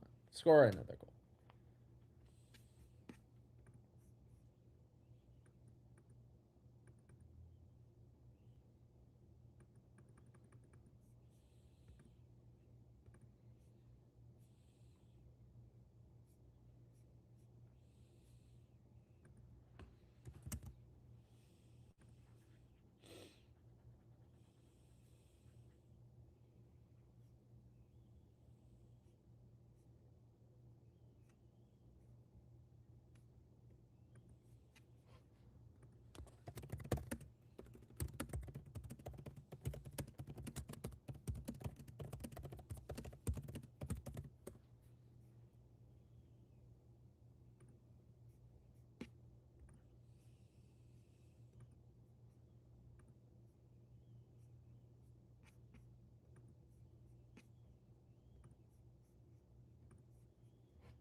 What do you think? Will we see Jacob Fowler back before the end of the season?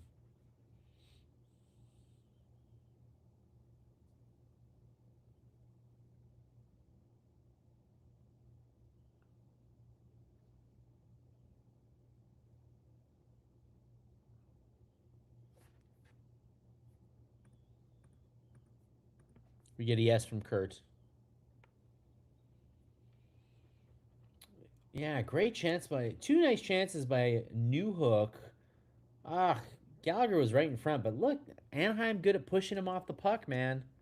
That's what the Canadians are missing, man. Those push off guys in front of the net. It's what like Jackeye needs to be.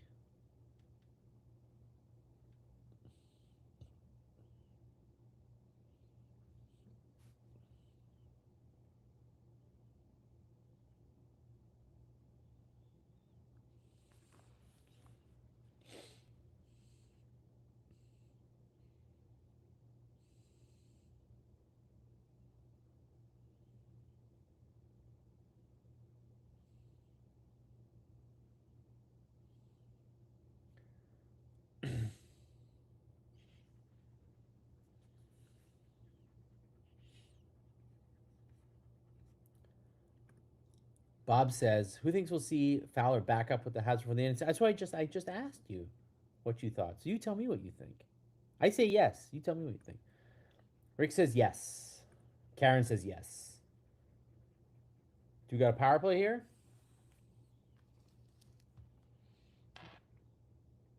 Truba.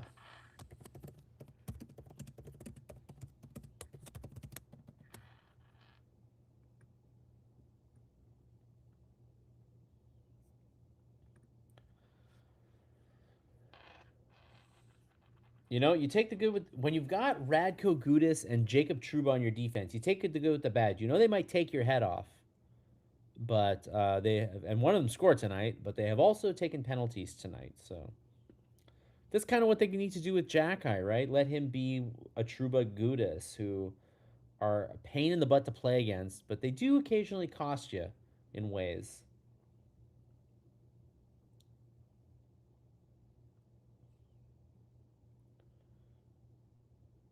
Hudson's got a ton of room at the point here. You got to get open though.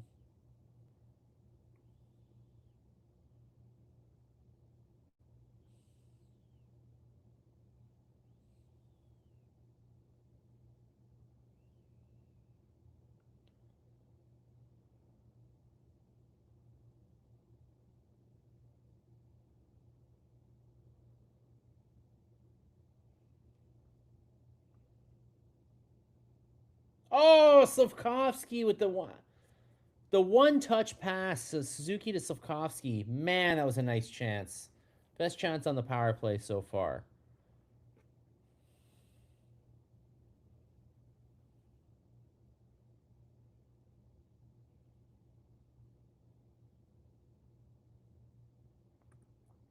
In case no one notices, Monty doesn't like anyone around him, including Habs. He needs the opening. That's where Struble comes in. Arbor and Dobesh work well together. That's a really interesting theory, actually. I hadn't really thought much about that, but I don't think you're wrong there. I think you're actually onto something. Well, we still got the top unit on here, and a real gnarly chance by Hudson there. I don't know what he was thinking there.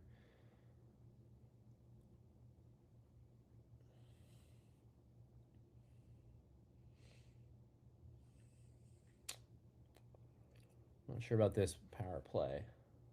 16 seconds to go. Second unit is out.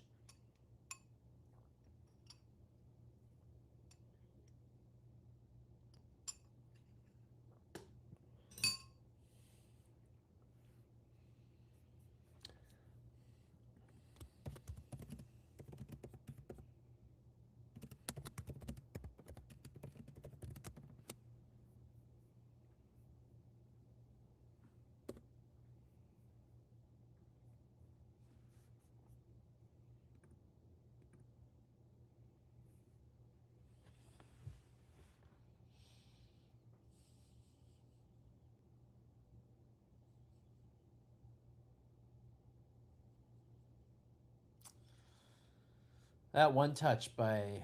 No, it wasn't a one touch. It was a bit of a toe drag and then a pass. Oh, and you know what? Slavkovsky didn't even try to put it on net. He tried to put the puck across to Caulfield, which I think was the right play given that he would have had the wide open net. But one pass too many and it didn't work out, as Mark says. 100 passes, but no shots. The usual. Habs are up to 8 shots, 16 shots for Anaheim. It is tied at 2-2.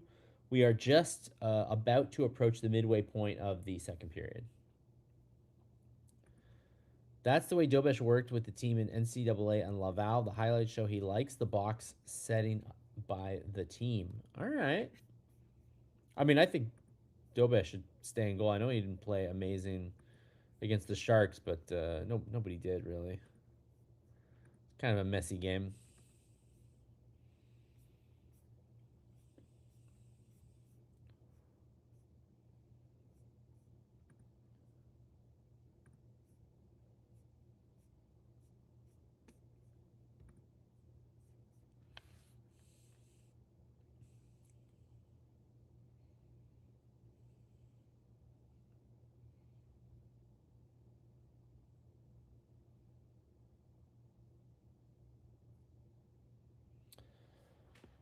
Yeah, Pure is not kidding.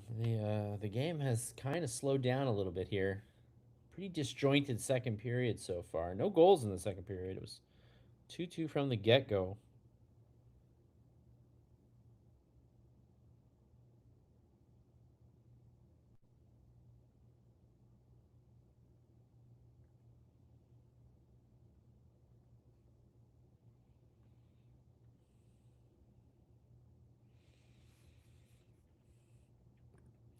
Lane is good.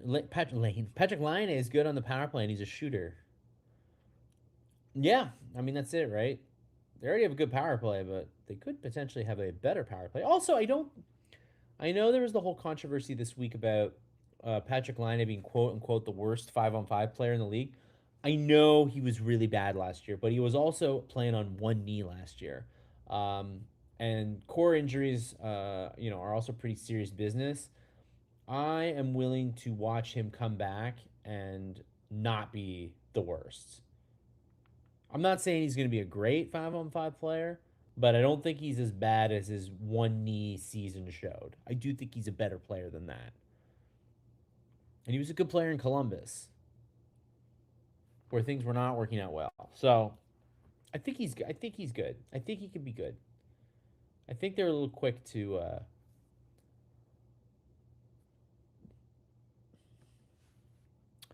Ray says 3 power plays and only a total of 8 shots in half a game. Yeah, it's not. especially for a team that put on 2 goals and 2 shots to start the game. You'd think that they'd be firing a little more.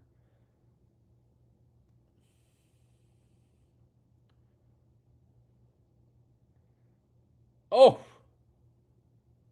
true. Doc Doc's been taking his lickings tonight. He and Bolduc did a little give and go entering the zone, and then Trouba just totally stood him up. Karen says Line is the first player I've seen Hugo treat poorly, in my opinion. I think up until this point he's been injured, and there's like not much that they could do. But I do think now that he's confirmed to be staying, and they could not find a taker for him at the deadline, they should just play him. I do think he's too the potential of him is too good to bench. So I hope they do find a spot for him. But they do have a lot of forwards, so it's not easy.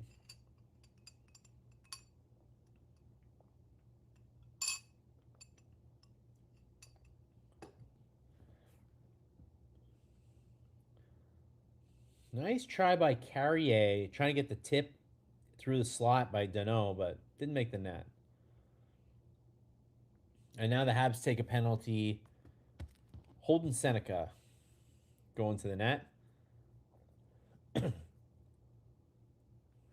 Seneca is having a great season, and I don't think Anaheim is too sad that they passed up Demidov to get Seneca. Really, you can't lose either way with those guys. But I do believe the Habs. Did they get a penalty on that? No, maybe not.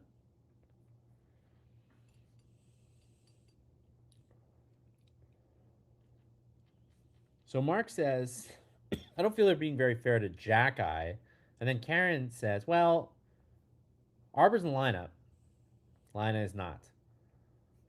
Oof. Line has the Pizzetta seat in the press box. Yikes. And Pizzetta wasn't an NHL caliber player. Line at least is. Stu had a post on X. He pointed out that he had written, it's unlikely the Habs would make a trade. In the meantime, every journalist, podcaster kept the rumor mill hot for views. I tell you what, guys, the Montreal Gazette, whatever you want to say about us, we will not just bullshit you for the sake of bullshitting you. We do adhere, and Stu is as old school as they come. He will not speculate. He will write about what he hears and what he knows and what the information that he gets. But I can tell you that Stu will never play the game where he speculates about this and that. It's just not how he rolls. You may want him to be spicier at times. He will not be spicy for you. He'll be spicy if he gets spicy info, but if he doesn't get spicy info, he's not going to make it come out of thin air. Yes, Canes did get a power play. Josh Anderson did indeed hold up Seneca. No, not Seneca. Gudis coming out of the zone. Oh!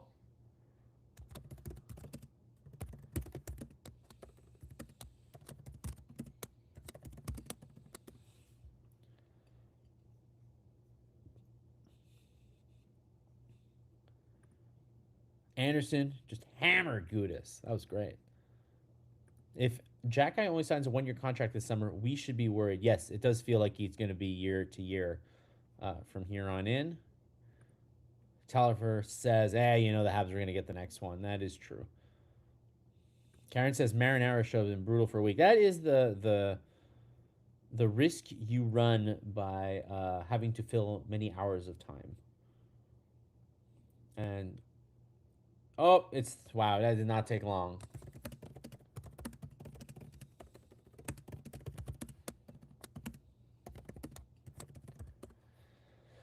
Jackson Lacombe, who ended up on the U.S. Olympic team, I believe, scores from a point shot again from downtown. Although I will say this one had an insane amount of traffic. Not that much traffic, actually, just a hab. The seas parted pretty good for Montembeau. Oh, no, he did have a couple guys in front. But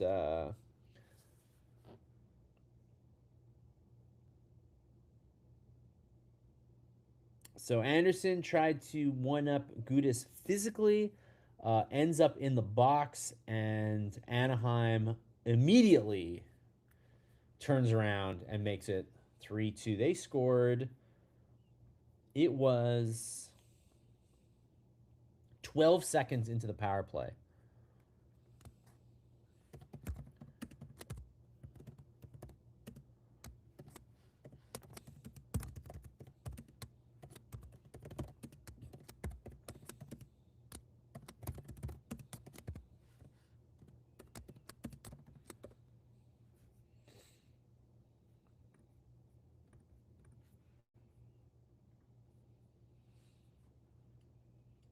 Oof, Dobson.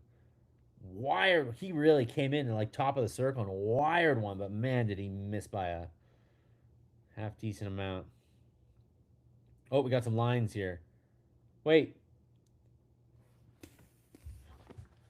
Demidov with a breakaway. And Dostal stopped it.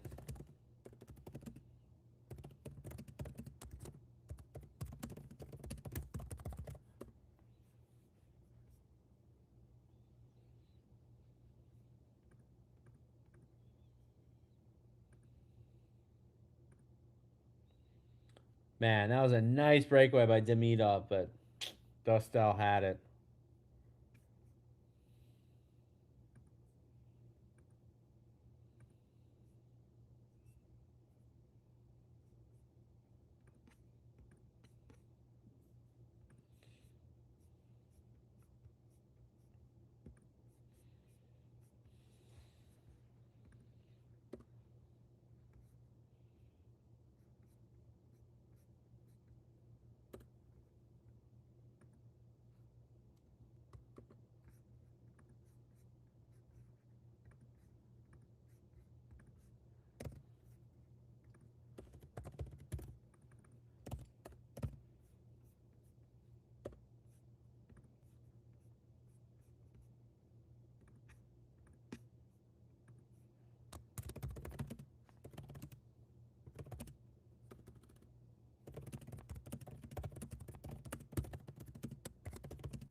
Rick says, not to harp on Monty, but he did not even notice. Yeah, he did, was kind of frozen on that one.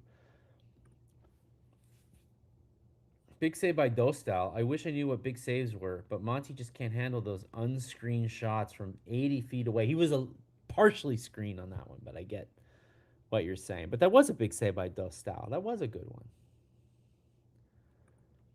Demidov has to bury that. It's just unacceptable. I'm pretty shocked that he missed it. He definitely was gifted a big chunk of that net, and he did not take advantage. Demidov has 3 goals in his last 22 games.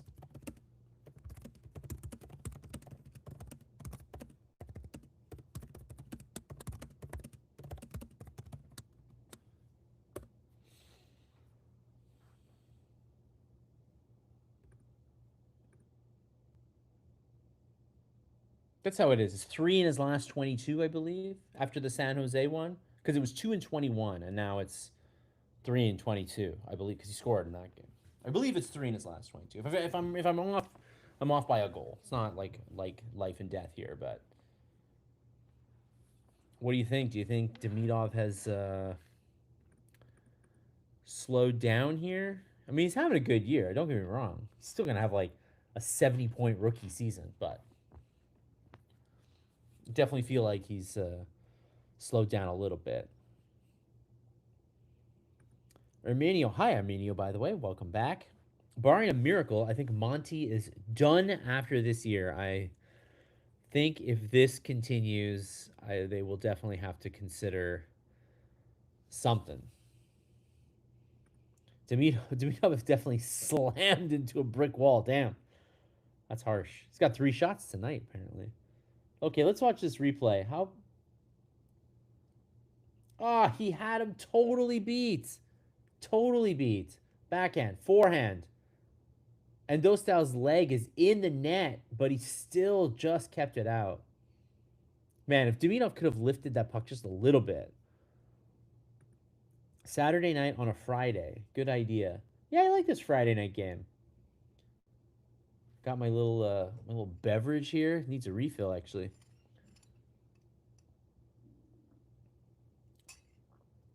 Oof. Seneca just like, man. Seneca gets a great chance on net, kind of undresses Dobson a little bit, and then the puck ends up behind the net. Dobson gets it, and he loses it again, and they set up a one-timer in front. Montembeau's got to make a big save, and as you guys know, the one-timers in front of the net, Monty's stopping those. It's those far-out shots that seem to get him. But Seneca looking great in the battle of the rookies, man. Seneca's looking good tonight. But yeah, Paling, man, just outworked Dobson behind the net.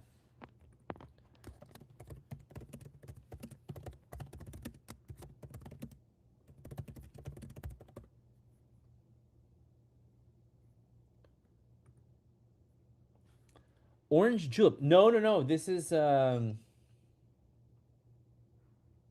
homemade soda. I it's just I have a like a soda maker thing, and then I just put a little like some dabs of flavoring, strawberry and cream flavoring. That's my Friday night treat for myself. Soda, flavored soda. I actually keep off the. I try to keep off the like cokes and stuff during the week because I like them too much, and I definitely get hooked. And they're bad. They're bad for me. I'm aware.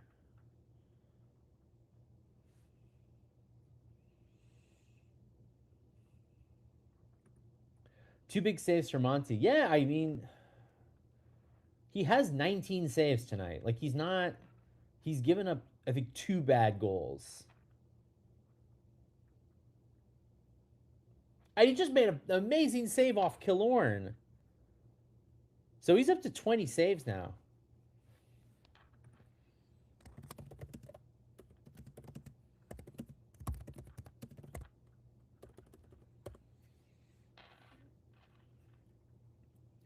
Adam with a thought on prospects. This is why I just hate waiting on our prospects. They're not elite talent. It'll take time for them to find the game. We are going to waste Suzuki's prime years and possibly Caulfield's. But who are we waiting? We're not really waiting on anybody anymore now. Everybody's kind of up. I mean, Engstrom, I think, will be ready soon if he's not ready yet, but he's hurt. Fowler will be ready very soon. Um, Reinbacker, I don't know, guys. Zorovsky, I think, is in play. I think Zorovsky's in play for a trade because I think he's a couple of years away, so you can move him. But I don't think there's a lot of like the prospects like are up, like they're here now. I don't think like Owen Beck, like the Owen Becks of the world are not like prospects. They're just like guys who might fight their way on the team. Mark says Slav has been brain dead since the Olympics. I think so far tonight on the first line has been the best I've seen him since the Olympic break. That is damning him with faint praise because he has been absolute crap since coming back. But I do think that he is. He's been better tonight.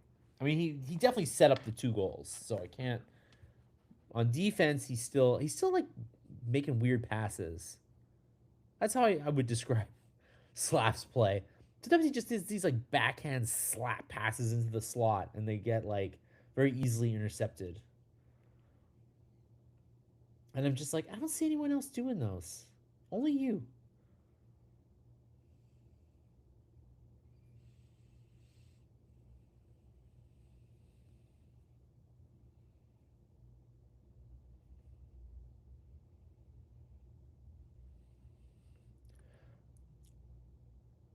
Oh, Kirby Doc walking in, trying to get the rebound for Bolduc. And Doc is looking at the sky here. That's not a bad combo, actually. Bolduc and Doc I like together. Because Doc can fish the puck off the boards and set him up, and Bolduc's just coming down the middle. That's his one tool. That was a nice try by Doc, I will say. He's not. Doc's got 13 points, 26 games. I mean, if he could be a 45-point player in this league with his size, and he can maybe get a little more jam, it's not like a horrible thing. It's not what they wanted, but oh yes, Hage is obviously the guy who's like 2 years out.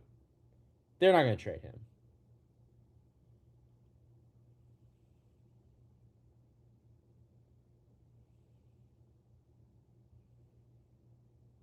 Oh, Bolduc with a really nice shot. I think that might have hit the post or a stick in front.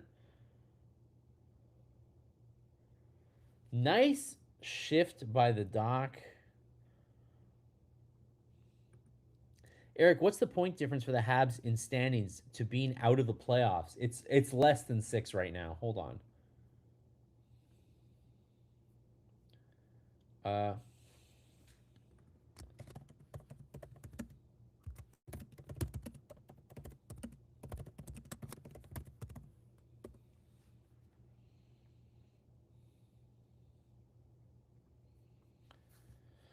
Columbus are 3 points behind Montreal, and they got Garland. I thought they had a decent deadline. It is indeed going to come down to Columbus again. Oh, nice try.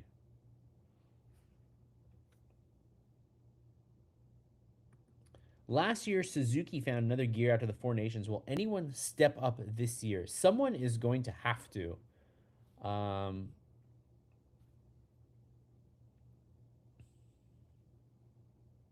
I don't know who that is. Here, Adam. Hage is supposed to be that number 2 center, maybe, because Montreal's nobody else. Cappy's not a second line center. Well, I don't know if he's not, but he's having a very good. It's still just a rookie. Reinbacher can't make the NHL next season. That's a problem. Well, Reinbacher's about to be a problem. If he's not a problem already, he's about to be a problem. Just don't don't hold your breath on Reinbacher, guys. I'm sorry to say. Doc with the Chester, yes. He's not here for a shot. I think definitely would have preferred to feed Bolduc on that one. Karen says the NHL has become an offensive league. Not many goalies are standing on their heads this season. That's true, but the Canadiens' goaltending is like a special level of bad. Dobesh has been like passable.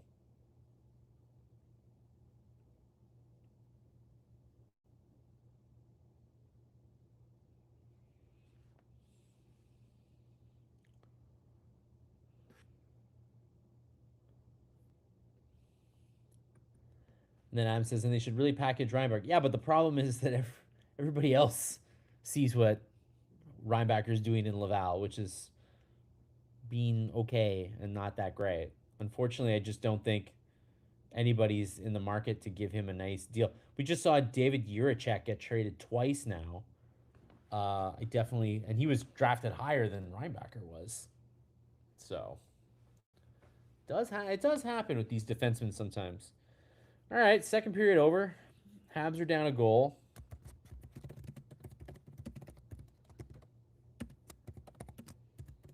I mean, they're not out of this game. They haven't played a great game, but it's 3-2. And the Habs actually outshot Anaheim in the second period.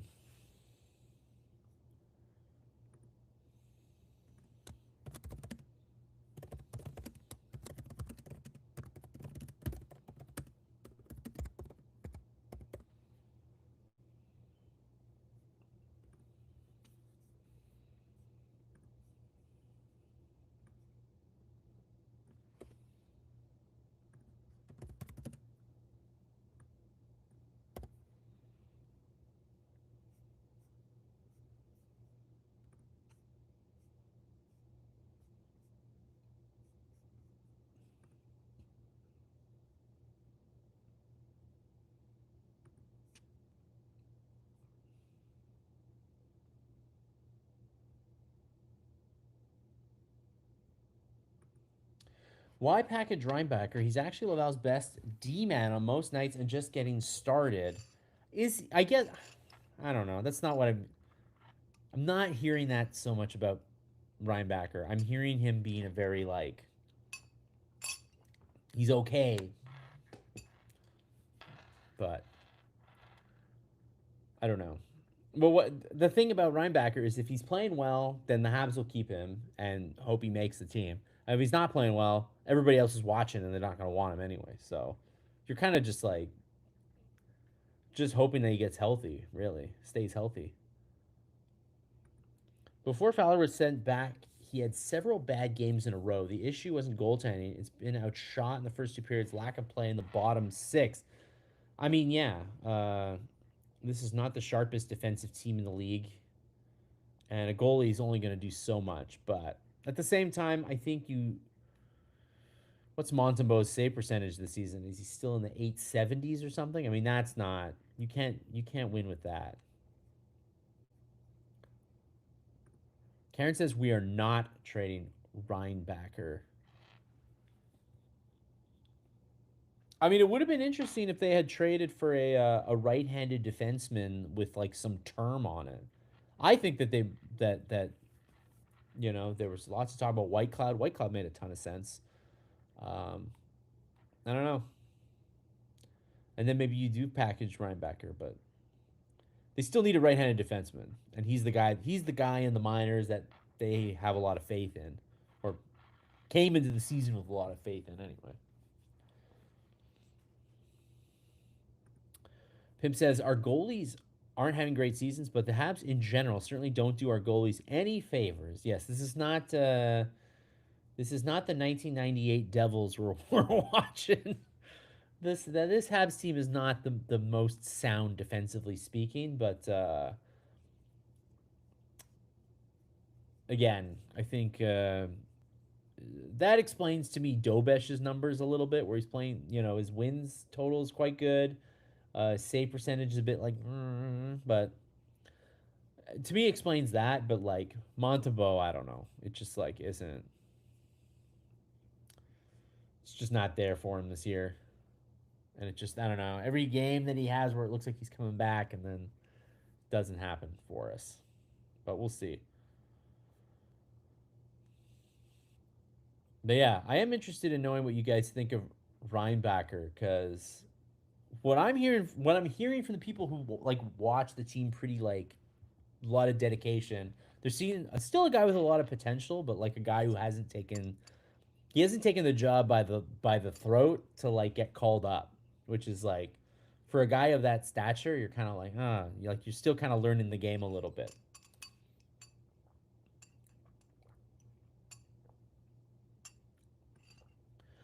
Unless Montreal makes a big move in the offseason, I'm not hopeful for the future. This is not a team that I will see eventually become contenders unless Fowler becomes like Price, which is unlikely. I mean, they have a really good young core. I think there's a lot to be excited about. I do think they're going to add to it, though. I think they'll make a big move in the offseason. I don't think they're done yet. I think they still need like a. They still need what I would like. Definitely right-handed defense, whether it's Reinbacher making it or somebody else. They need right-handed defense, and they need like what I've described as a Sam Bennett type. I think they need like a middle six guy who can kind of play up and down the lineup, who can be really tough and score a big goal. Kind of like a character guy, but a guy who can also play two ways. Difficult guy to find, but I think there's a possibility out there. And then Pimp with some optimism here. We will be fine. Frustrated. I also try to remind myself we are the youngest team in the league. We have a lot to learn and a lot of moves still to come. That is true.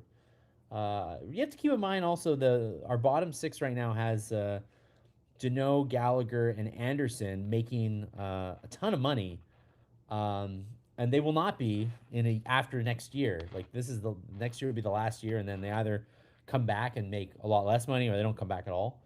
Um, so the bottom six is going to get like a whole redesign at some point. I think they're going to battle for a playoff spot this year. Next year, you'd like to think that they're like a firm playoff team with like a chance to go far. And then you hope a year after that, they're really contenders. And then at that point, they're not going to have these guys. They'll have to have like a whole new bottom six.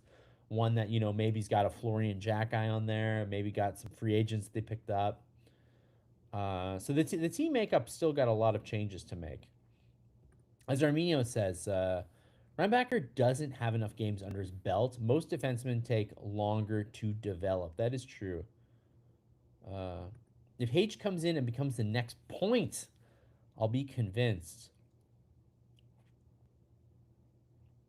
Oh man, if he became Braden Point, that'd be sweet. 5 more goals for CC to tie Bellows, Napier, and Donfus at 41 goals. He ties Dickie Moore. The older fans will remember Dickie Moore.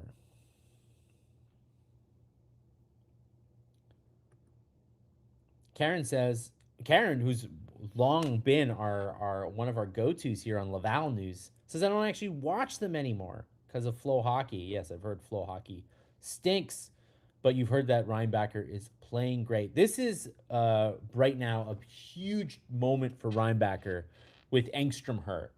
He's in a great situation. Like Laval's playing well, and he's like the big fish with Engstrom out. So this is a big moment for him, and now he's like healthy. He's playing. Would love to see it.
All right, what do we got here? Adam says, well, if you don't want to trade Page for a guy like Thomas, then he has to be elite. I would be shocked if that was the offer that I honestly I don't know about the Thomas Kyrou thing is weird to me because they're not that old and they're under contract for like pretty reasonable deals. I get that St. Louis is like not making the playoffs this year, but let's be real, they're not going to rebuild. They're the Blues. The Blues need to make the playoffs. They can make playoff money. I'd be really shocked. So I don't know about the Thomas thing, if that ever really came to be. Karen said, I bet nobody can even pick one goalie out of 64 that's making a difference this year and pole vaulting this team to the playoffs. Vasilevsky, I think, has good numbers this year. But then again, Tampa just a good team.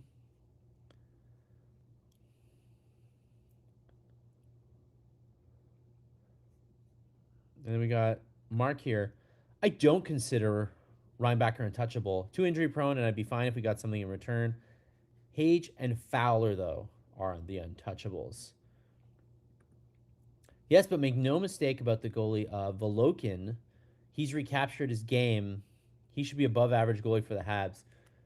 Yeah, Volokin looks like a good prospect, and so does somebody's pointed out that Quentin Miller's having a great year in the NCAA. You just don't know the timeline on these guys. That's really the thing, right? When does Volokin come over? Not sure. Kurt's got the night shift. Thank you so much for taking the time. I used to work the night shift back in the day. I used to, one of my first jobs, I worked at a gas station and I had to work the late shift. So I know what that's about. So I'm happy that we could provide a little entertainment and enjoy your shift. Yeah. And check out the live. We'll have the score here at the end of the game. You can come check out what happened. Yeah, in terms of untouchableness, I mean, yeah, it's complicated, right? Because Fowler, Hage, and Reinbacher, in theory, provide what this team needs to get to the next level, right? Another top six guy with a lot of talent and size, right-hand defenseman with talent and size, and a goalie who could be a potential number one goalie. Like if they hit on those three guys, this team is going real far. Like they have like what a lineup this team's got. But you just don't know. They don't know. Those guys have played a combined how many games has Fowler played? Dozen? The combined no, not even. The combined 8 games this season? Yeah, ever. But we'll see Hage at the end of the season.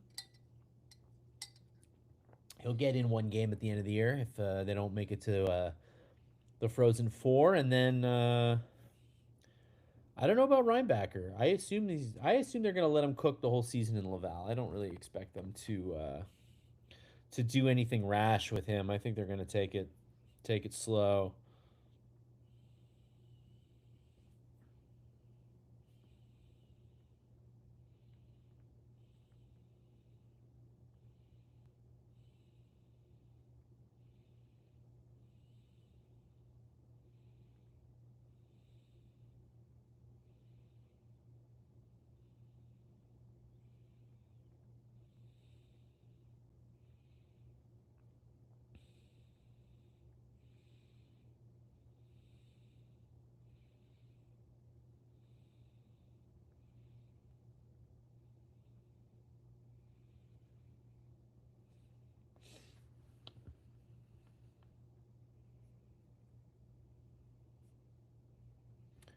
Rick Woods says, I can't stand Frank Saravalli. His hair reminds me of Bob's Big Boy.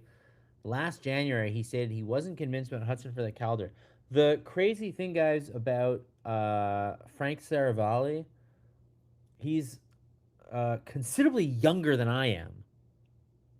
And I don't think I don't think I look too old. Or I look old. I don't know. But Saravalli is like not that old. He looks like an old man. Looks like a sad old baby man. Arpin just said we're been the fifth best team in the NHL since last year's Four Nations tourney. That's not nothing. That is 100% probably true, right? Because they were one of the best teams coming out of the Four Nations, and they're doing well this year in the standings. Eric, are you hosting?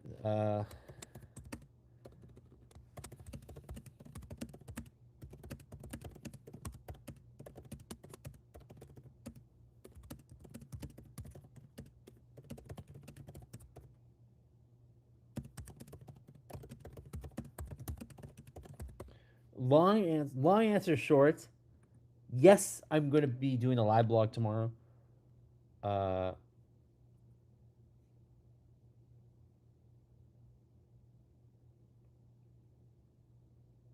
yep. The plan is for me to be back,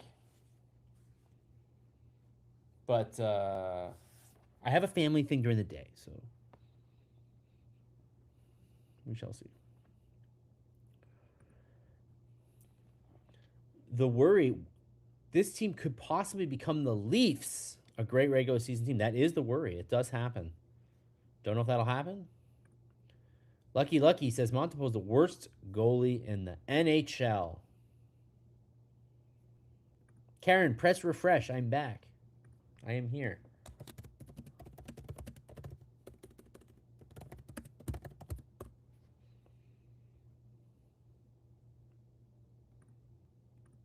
All right, y'all. We're back.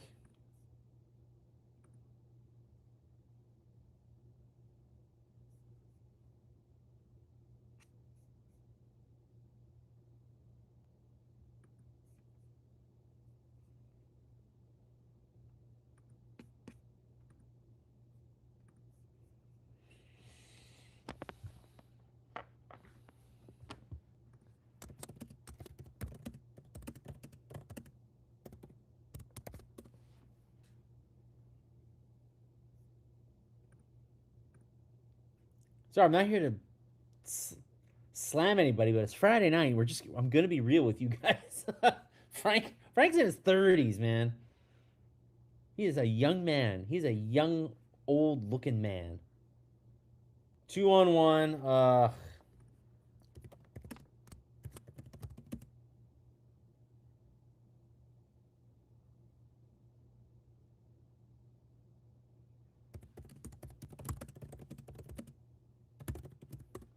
Absolute brutal.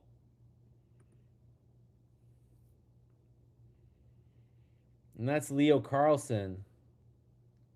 Hudson with the giveaway in the neutral zone to start the period.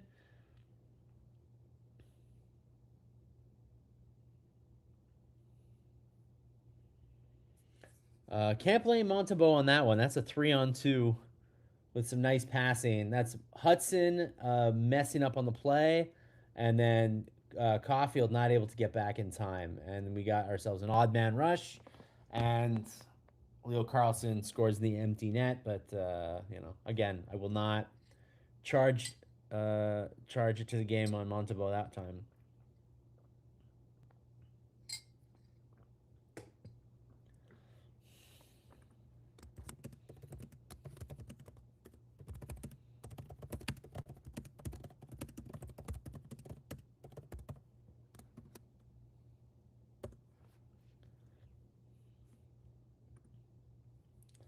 I mean, they have had some comebacks this season, and they almost came back. I mean, they did come back against the Sharks.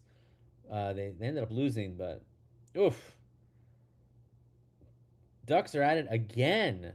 Habs are absolutely just floundering.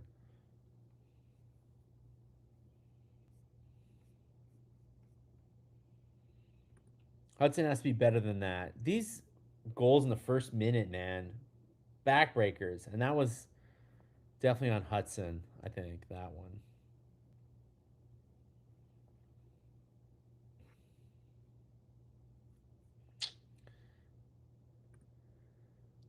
Turnover Palooza.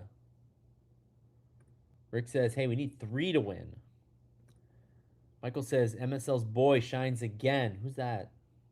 Montembeault? I mean, there's nothing you could do on that one. Our defense did not help.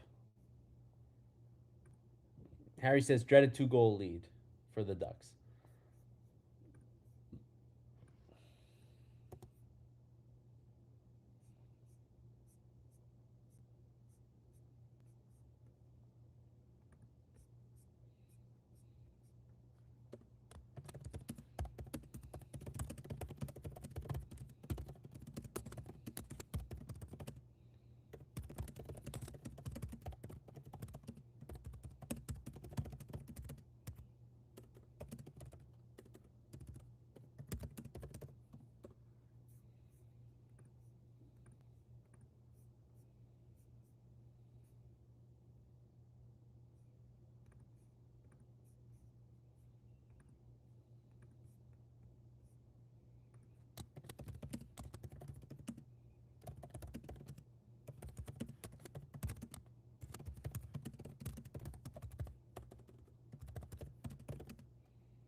Karen says we always suck on this California road trip. We sure do, and it came at a terrible time. Bit of a momentum killer coming out of the break here. Dobson at 9.5 mil should have stopped that shot. Yeah, I mean, there's a bit of give and take with Dobson's game. Excellent puck mover, but without the puck, not always the best decision maker. Okay, we got an odd man rush coming up here. We got a 3-on-2 forming. Caulfield just kind of got a piece of Dustow's pad on that. I think he was still looking for a pass there, and then kind of went looking for the rebound. I know some people disagree, but this is why I loved Shea Weber. You need that no nonsense stud on the back end to really anchor things. Uh, I agree that that was an excellent part of Shea Weber's game and why he's a Hall of Famer pimp. But I will say that there really aren't any. There are not many defensemen.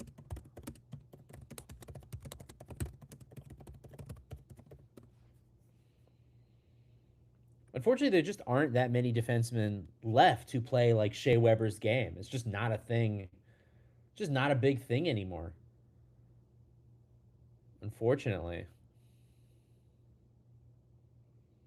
Canadians could have gotten a good defenseman for a third rounder. Yeah, I think so. A couple of good ones removed. Justin Falk could have been helpful, maybe. I don't know. I'm not like that into him.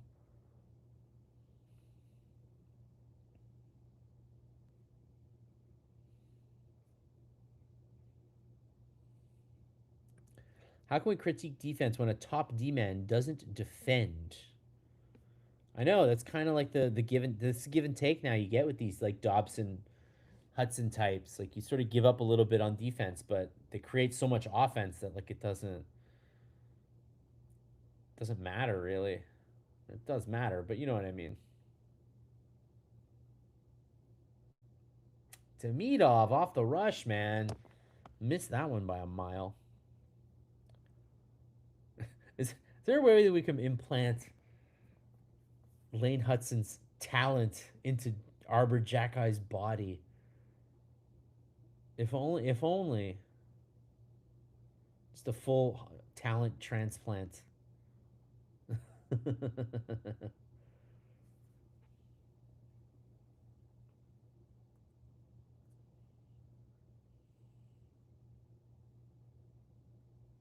Well, that was a nice defensive effort by Suzuki to come back.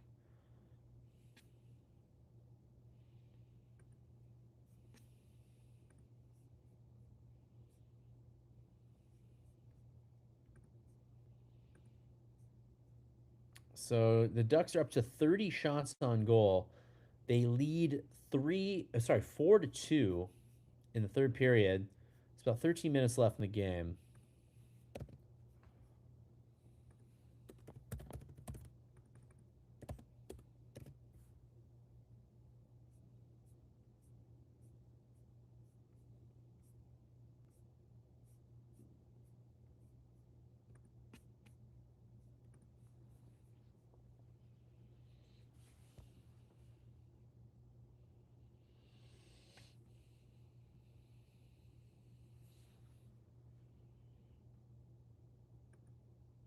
Jacki has played well tonight, and Marty has noticed. Where are we at with Jacki tonight?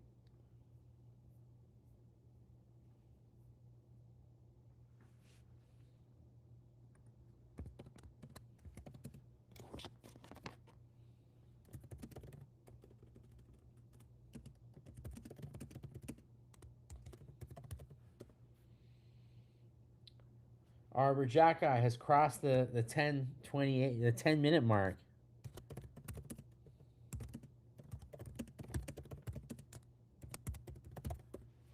He's even played more than Carrier tonight. What a shocker.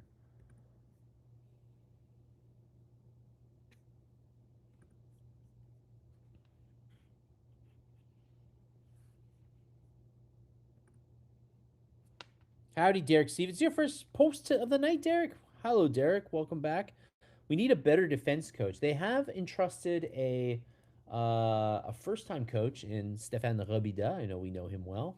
So that was a bit of a. There's a lot of like new coaches on the staff, which is good because I think you need to teach new things to the players. But he's not. He's not. I'm sure Robida is not an old school shutdown coach. So Pinvash, I like Arbor. He's always projected as a 5'6". Right now he's a 6'7". So in that sense, he's not far from his peak. That is true. I think we need to like be understanding that Arbor was never going to be a top 4D man. He was an unsigned OHL undrafted guy um, who's already made good in his career, and I think will continue to make good. So I will say that Arbor has, if he can, I think, and he has played more often than not than Struble this season. So I will say that within context, I think Arbor's kind of stayed the same. I wish he had taken like a bit of a step, but he's still more the go-to guy than Struble. Like Struble hasn't beat him in the lineup.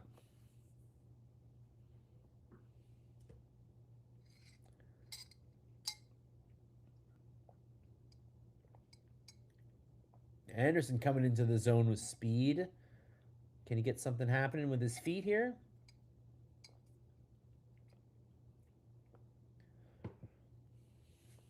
Not really. Oh, risky pass there, but the Habs are able to get it deep again.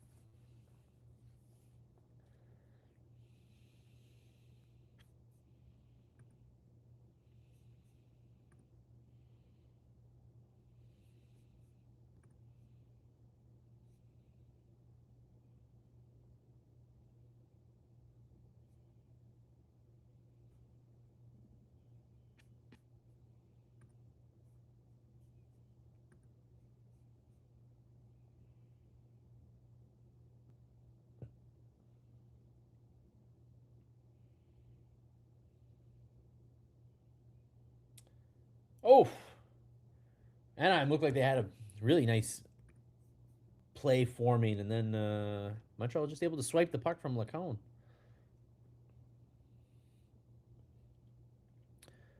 Hello, David Darcy. Another night where I sit up until the early hours of the morning to watch our team play like shit, constantly giving the puck away and not being able to control it. Are all the players stoned or something? It's 4:15 in the morning where you are. Uh, damn. Yes, this was not the game. The San Jose game was fun. They had a chance into the end. Tonight is not the game. Tonight it's not looking good for them. I will say.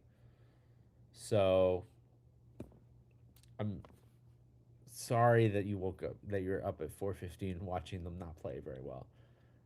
It sucks for you because like they're on the West Coast, so the games are even later. But you know they're gonna play like crap on the West Coast because it's California. They never play well on the West Coast, so you're just like double up the creek without a paddle with these games. Unfortunately, well, I hope they're tomorrow at a more reasonable hour against the Kings. They do better. Yeah, Bob is right. Habs look sloppy tonight. Oh, but what a goal by Caulfield, man.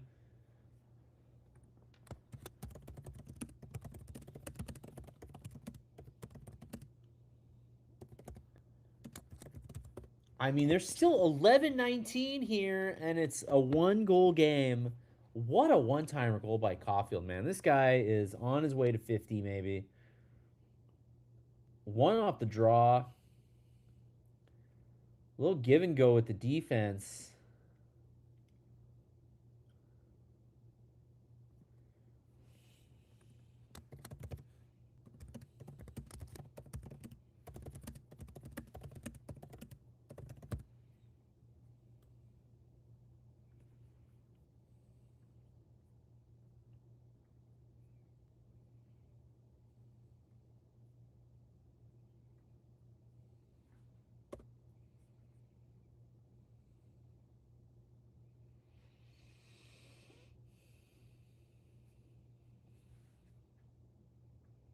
I know we were talking Dobson earlier, but that was a nice play by. That was Dobson made that pass, right?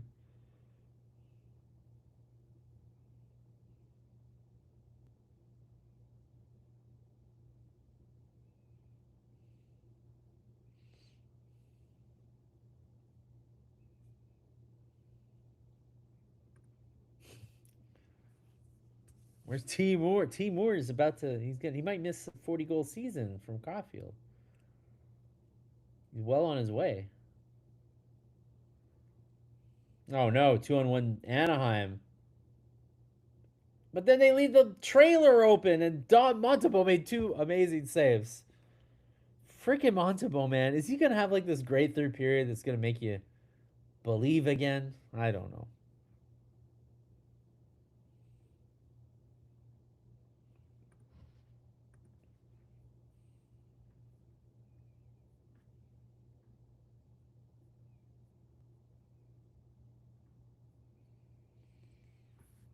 Anyways, the goal is not loading correctly on NHL.com. It says Dobson got the goal, but we know that to not be the case.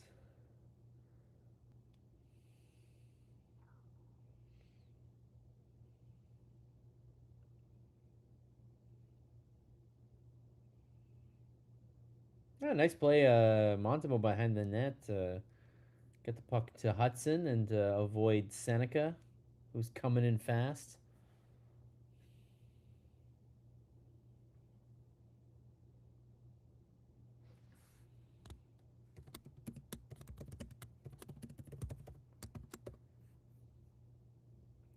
Is that a Go Habs Go? Go Habs Go chant in Anaheim? Looks like it.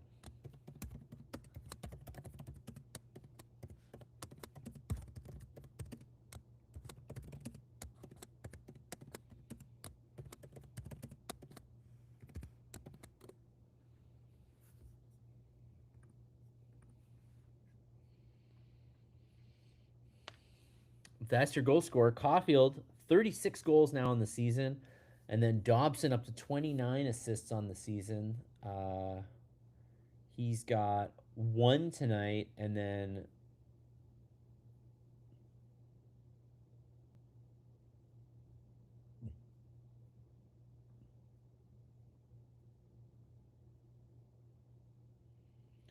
Hudson's got two tonight, right? Oh, he's got a goal and assist.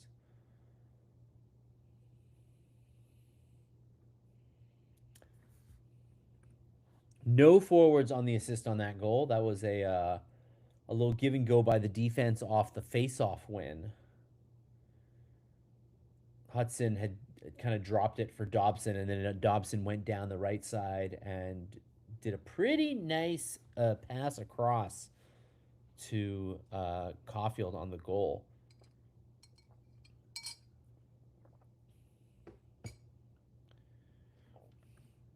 As we're staying up late, if it doesn't play out well, at least we've got F1 qualifying coming up half an hour. Oh my god. Oh my god. It's F1 season already?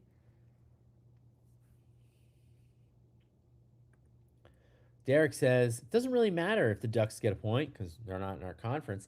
We need two. Detroit lost tonight. These are the games we need to win. I think the Canadiens would be very, very disappointed in themselves if they lost, if they didn't at least get a point tonight. You're right, they need two, but down 4-2, if they could push this thing to overtime, I think they'd be pretty pleased with themselves at least. I think losing to San Jose and Anaheim and not getting any points out of both those games would be a pretty bad. I'd be pretty disappointed.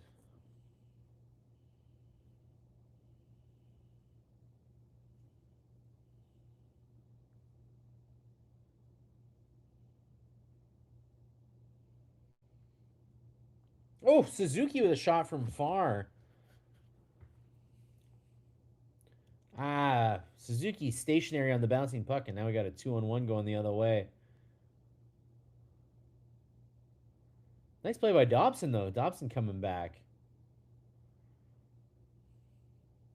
All right, Slav along the boards. Can they get something started here? Man, Suzuki bobbling the puck again. Can they get something going? Oh, nice play by Slavkovsky.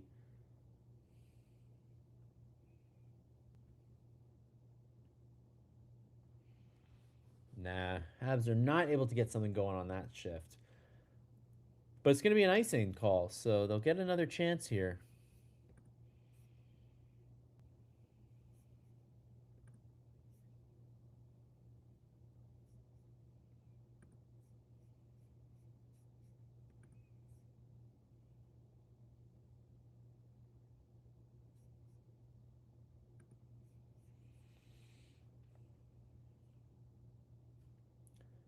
All right, the Evans Dock line getting a little bit of a chance here with the offensive zone faceoff win, and they can't keep the puck in.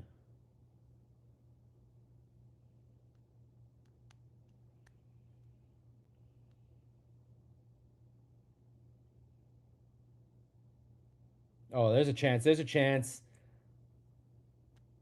Hey, and the Canadiens' third line comes up big, and we are all tied up.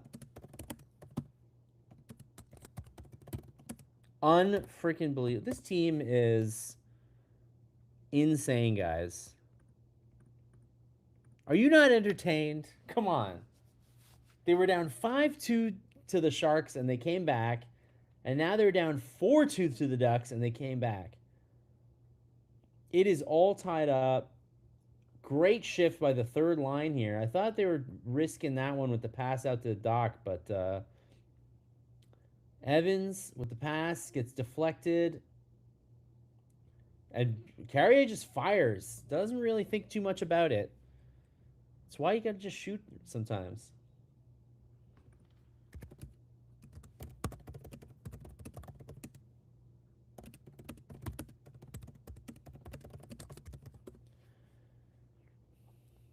Yo, this Habs team can score 10 straight games with 3 or more goals. Unbelievable.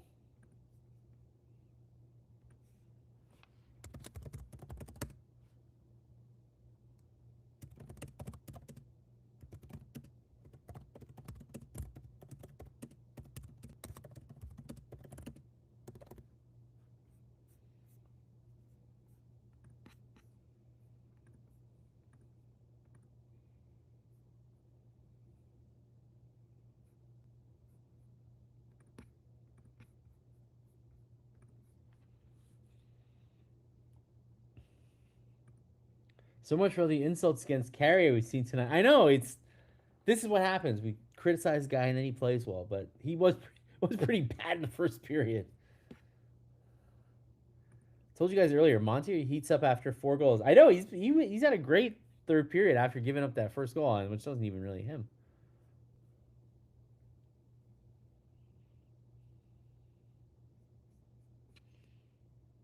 Karen said someone called it earlier that they tie it up. Don't remember who. Whereas Blue says Habs are a scoring machine. I know. Offense is not their problem. 10 straight games with 3 goals or more. Unbelievable.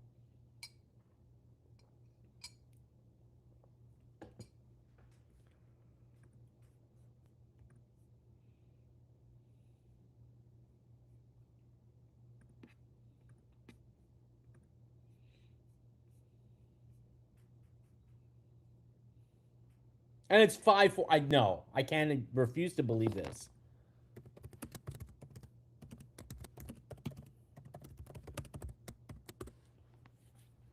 This cannot be real, guys.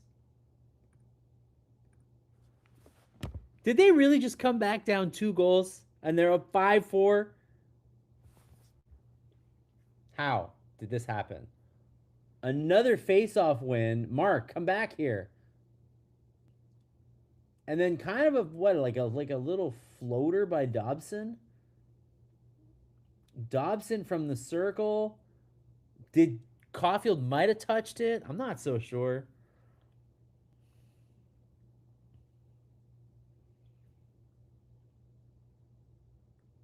Three goals in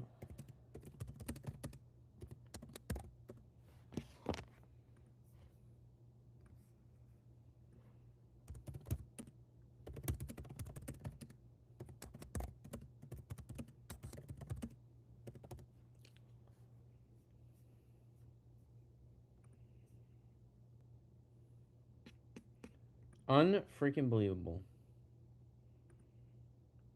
Yes, that is that is why Dobson is not here to be a shutdown defenseman. Dobson is here to kickstart the offense, and that's what he did tonight. Is he up to how many points does this guy have?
David Darcy. Good thing I didn't go to bed yet. Yo, you would. That's what happened. You said you were going to go to bed, and the Canadians were like, "Nope, we have to keep David entertained tonight." Ryan Katz says, "Was it a Caulfield tip? It was indeed a Caulfield tip. Or Caulfield has the goal for now. Life can change, but for now, Caulfield's awarded with his 37th goal of the season." Ryan says, "No dumb penalties, please. That's what cost him against the Sharks." Cole's at 37 goals. He has 16 goals in his last 14.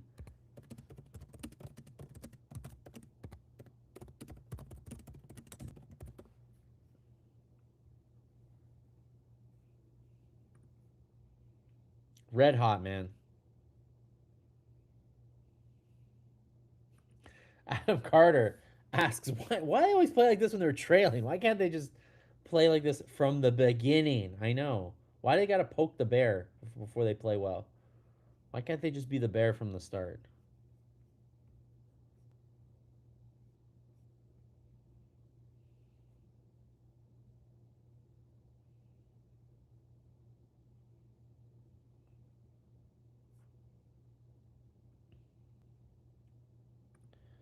Derek Stevens says Ducks will be coming. They got 4:38 right now. We need to not blow this lead. Adam, still not a big fan of Carrier. Karen's gonna watch the game when she gets home. Do watch it. It's a fun game. I like the San Jose one. I was telling people, oh, you should watch it in the morning if you missed it. It was good. Even if they lost. It was good watching.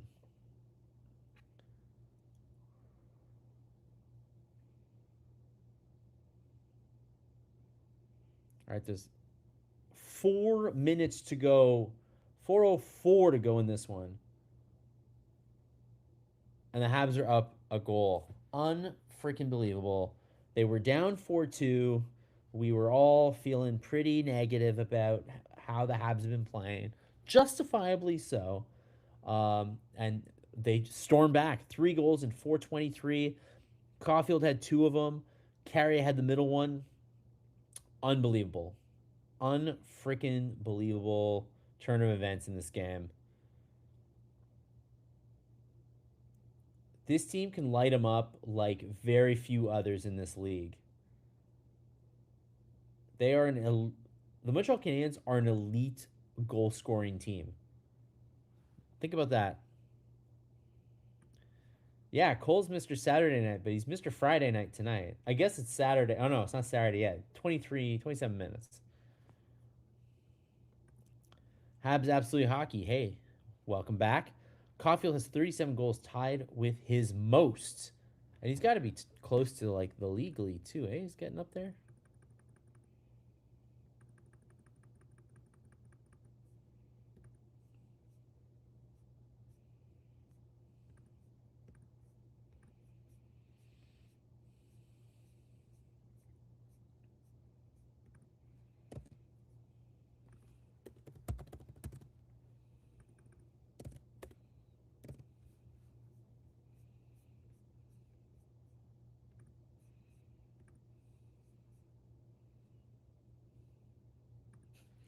Cole, suck it, Timur Caulfield. Wouldn't it be something if Caulfield hit 50? Oh my God, he's getting perilously close right now. 13 to go. That's what the Leafs were for so many years. They could outscore their problems. Yes, the Canadiens do need to shore up that defense. Plenty of time to do so, and the defense comes around later, right? This is what happens with these young, talented teams. They start off very good on offense. Look at Anaheim. Look at San Jose, Chicago. All these teams that are just like loaded with young talent. They're all great on offense. They're all terrible on defense. Just at a certain point, you're gonna have to turn and then become a strong defensive team, but it comes with time. Yeah, exactly. Anaheim are they're a mirror of Montreal, right? Tons of talented offensive players, but defense and goaltending's not there yet.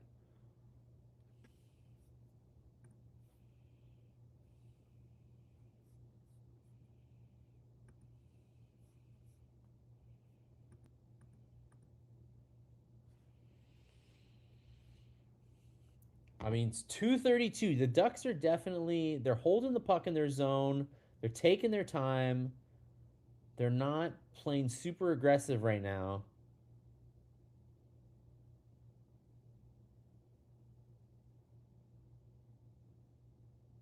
They're not pulling the goalie either.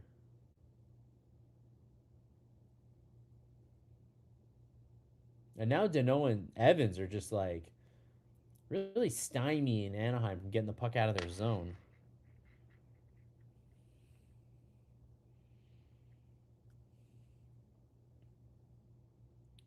Oh, Carlson.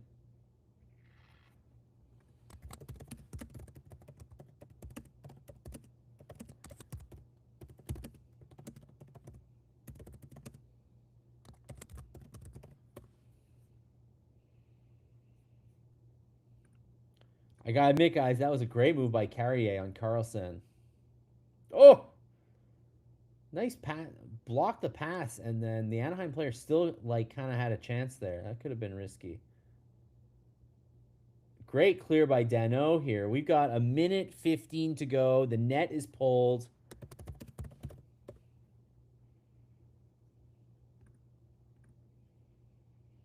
A minute 7. Habs up a goal. Anaheim is now settled in the offensive zone. And they lose the puck. All on their own. Unbelievable. But then Seneca, man, just single-handedly drives the puck back in. God, he's good. He's just a rookie. And they tie it up.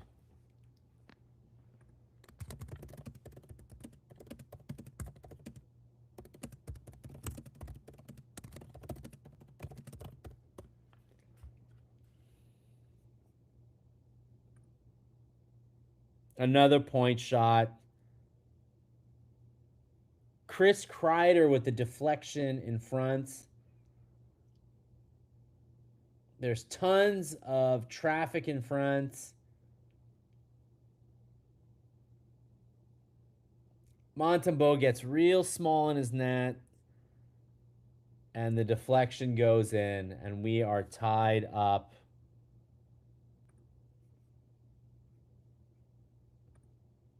Oh, man. They were so close to escaping with this one.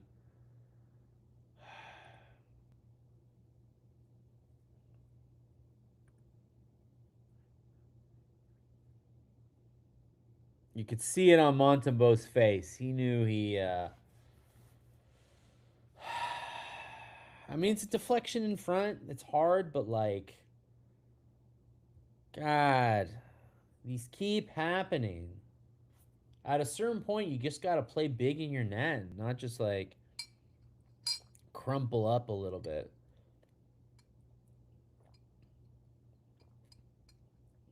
So the Canadiens have scored 10 goals in their 2 California games thus far. So if you've got them on your fantasy hockey teams, you're cooking. But if you are just wanting the wins and losses, it's been a less exciting time for the Canadiens in California. Puck is in Anaheim zone. Maybe they'll get one more chance. They will. They might get one more chance here. If they even bother. Nah, they're not going to bother. We are going to overtime.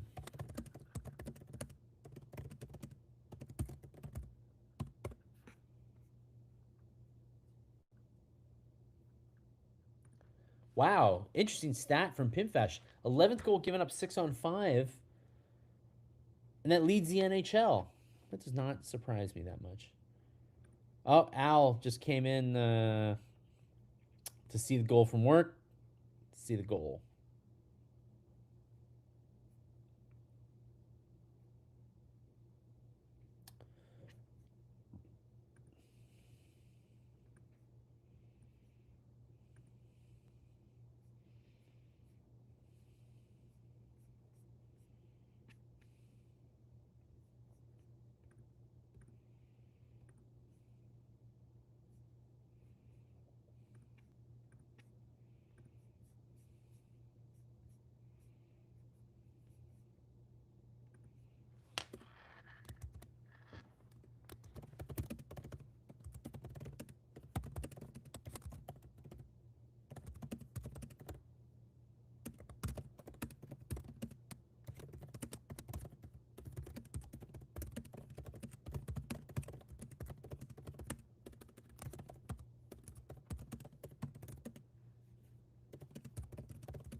Derek says, I hate Kreider. I know, this guy. I thought when he was out in Anaheim, I was like, it's someone else's problem. We don't have to deal him.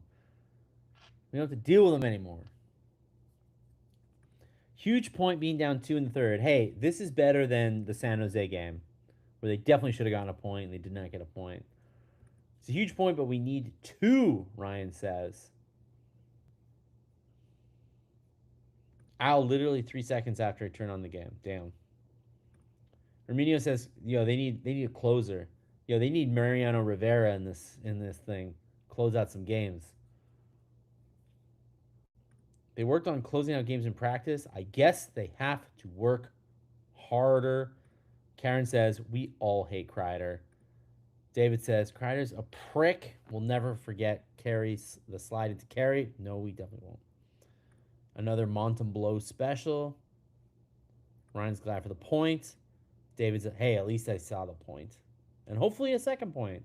Overtime is underway. 3-on-3.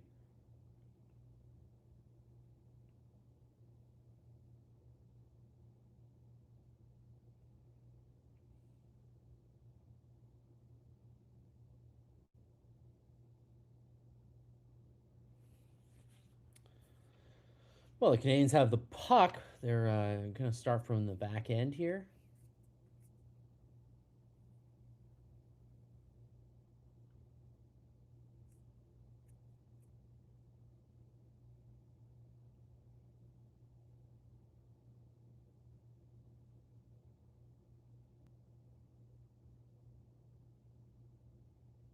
Demidov circles the net.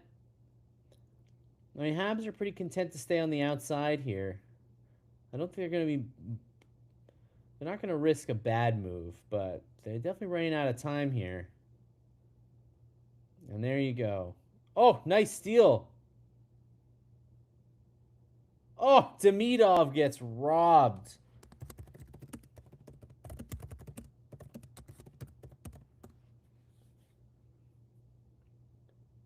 How about Slav? Slav cuts in.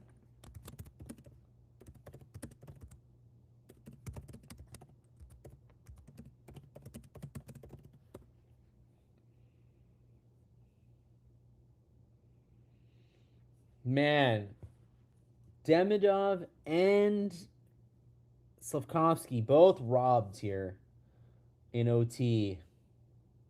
Great play by Dobson to force that turnover in neutral ice. And Slav had even better chance, man. Cutting in. Oh, there's definitely lots of room in the 5-hole. Just couldn't tuck it away.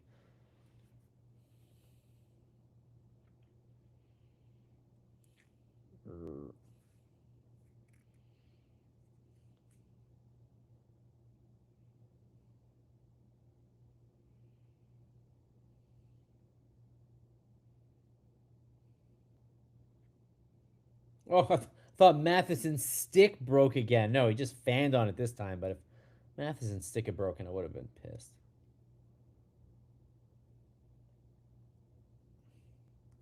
Here you go, Matheson. Tons of open ice.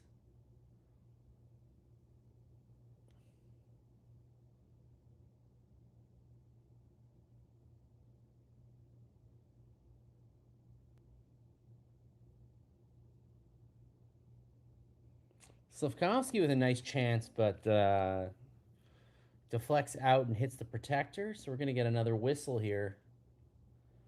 It's 33-26 in shots now. It's a little closer than it was.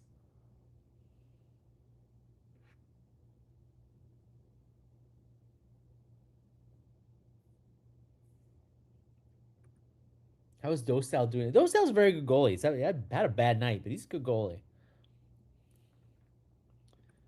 Yeah, Demi and Slavkovsky had a few good moves. Devanov needs more goals. Yeah, he's on a bit of a cold streak right now.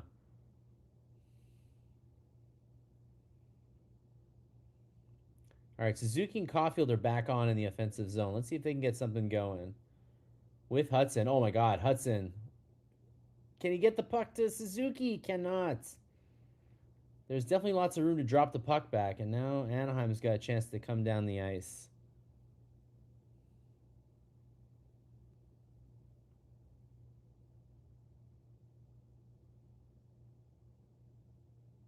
Oh no, Caulfield entered the zone and he wiped out and lost the puck.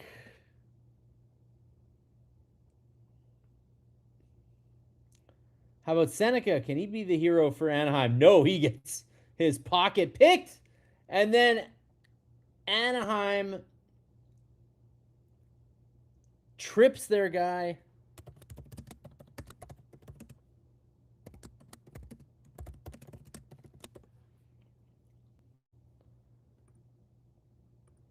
I mean, if the Habs can't score, and Carlson's gone too, so it's a good player for Anaheim. Man, if the Habs can't freaking win this,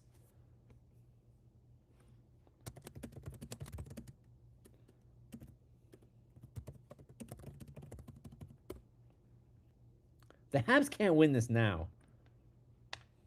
Come on. Power play with 2 minutes left in overtime. Come on, guys. Please, please, please, please, please.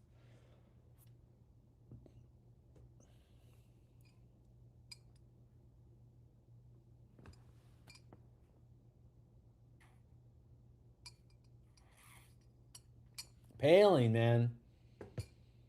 Where'd Paling learn to work so hard? When did this happen?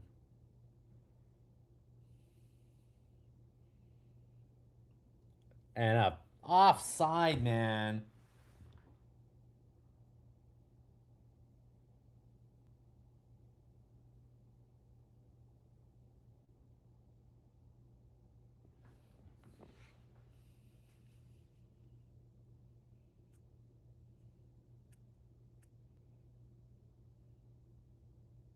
That's right. Marty does not have access to his timeout. He used the timeout, if you remember, at the beginning of the game to double check before the offside challenge. So the Canes are just going to have to grin and bear it here for the remainder of the game. And Suzuki won the faceoff, but sent it to nowhere. So the Canes are going to have to double back.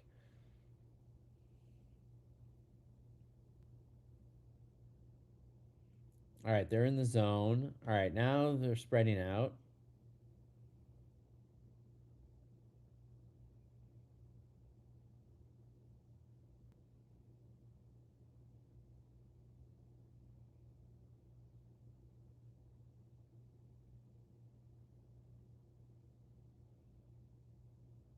Oh, Demidov cross ice pass to Caulfield.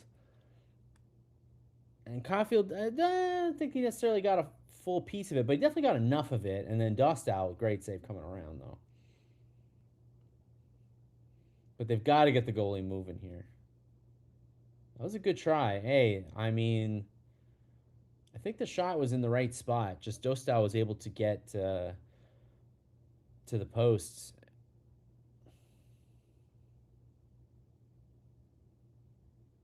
No, Mark Hudson's back on. Hudson's back on. He's on there.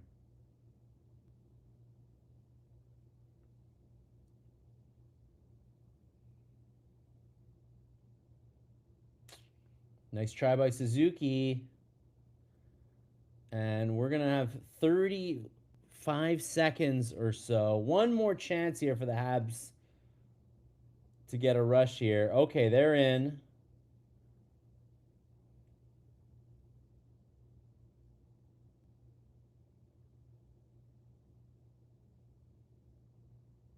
$18 seconds to go here. Canes are trying to find. And Slavkovsky stick breaks. That's probably going to do it. I mean, the Habs get it back, but they need to put a shot on net here. Ah, they took a bad pass, and they're going to go to a shootouts.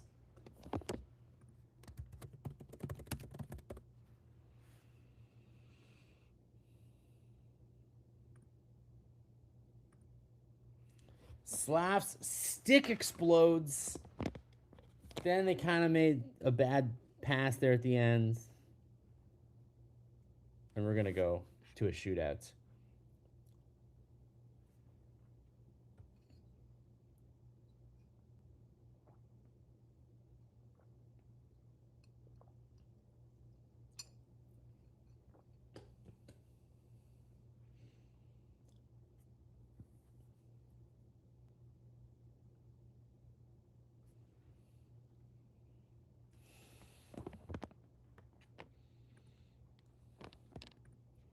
Dostow. Look, this is not a game for the goalies, but the goalies made nice saves, I guess.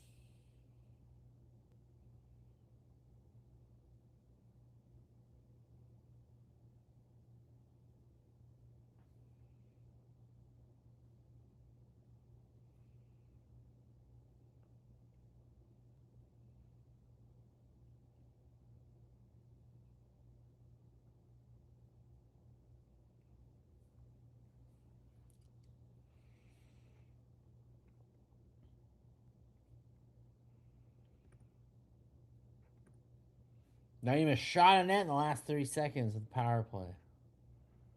Anyone betting on the Habs? I don't bet on anything ever. Max, one rule: never watch the shootout. Well, good night if you're done. Otherwise, I'll give you the result in like 2 minutes. Sure, let's take off CC. What the hell is Marty doing?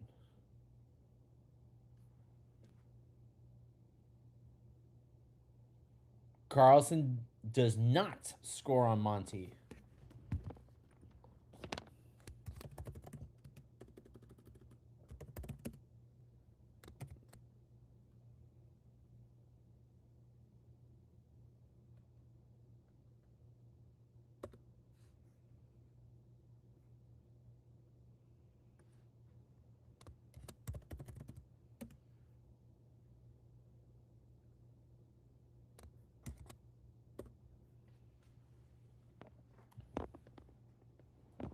Is this what is X? X means they didn't score. Circle means they scored. Whatever. I'll stop doing this play-by-play. I'll just tell you what happened. Caulfield didn't score. He did the slow. He did do the slow skate. All right, Beckett Seneca. The next guy. Oh, he's a big boy. And he does not beat Montembeault.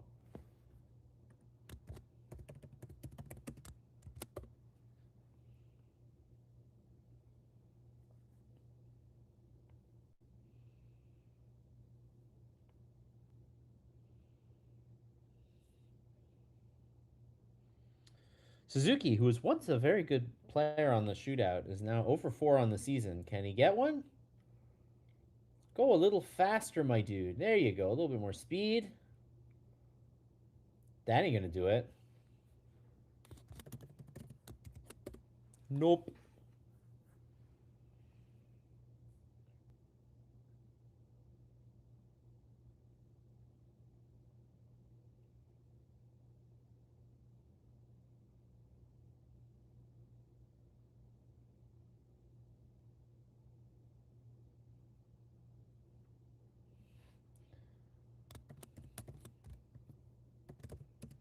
How about McTavish?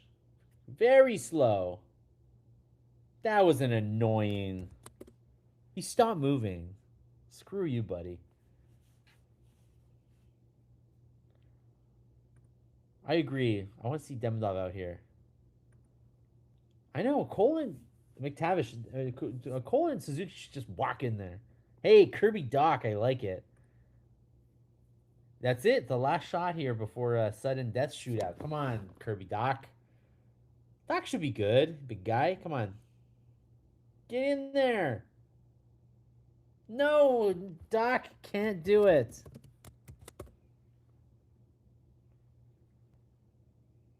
We're getting more shootout for you guys.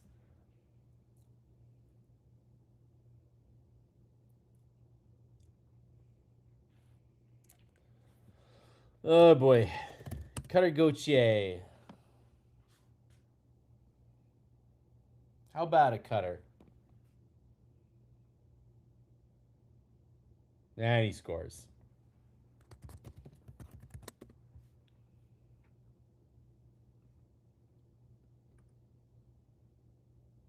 Another slow guy coming in, but this time just absolutely whipped one through the wickets.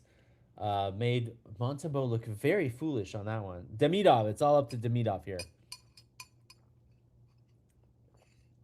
How about it, Ivan? It's all in your hands. And he scores!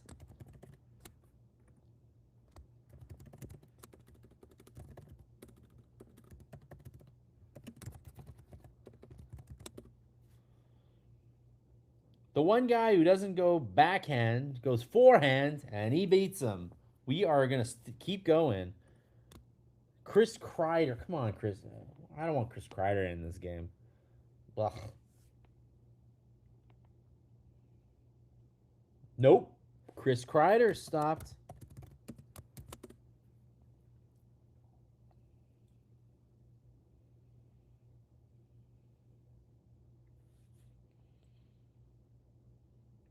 Who are you putting in? Hudson? Lane Hudson. Come on. Come on. Send us home, baby.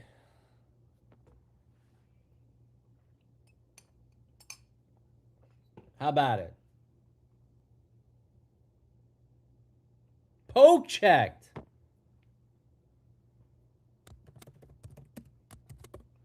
Oh. That was maybe the crappiest shootout attempt so far.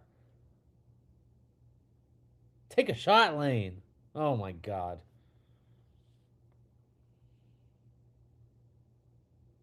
Alex Killorn, let's do this, baby. Has he got a chance? And he does.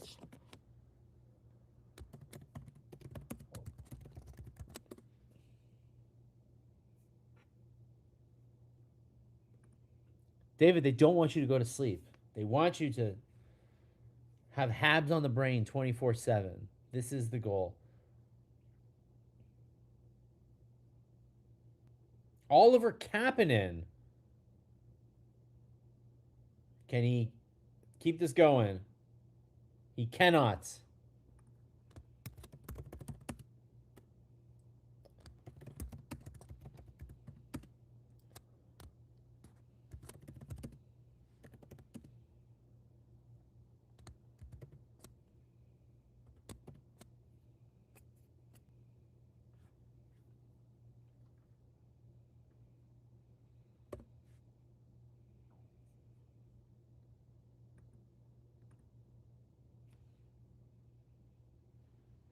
Six five. Shootout win for the Ducks. The Habs were down 4-2 in the third period, scored 3 goals in 4:23 to take a 5-4 lead, and then blew the lead late. Kreider scored with less than a minute to go to send the game to overtime. The Canadiens were gifted a power play in the overtime, did not score, went to a shootout, and lost. So they scored a combined 10 goals in 2 games in California so far. They did it also against the Sharks on Tuesday, where they came back from a 3 goal deficit, and they literally have 1 point to show for it. It's a very strange couple of games.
Another blown lead, another loss.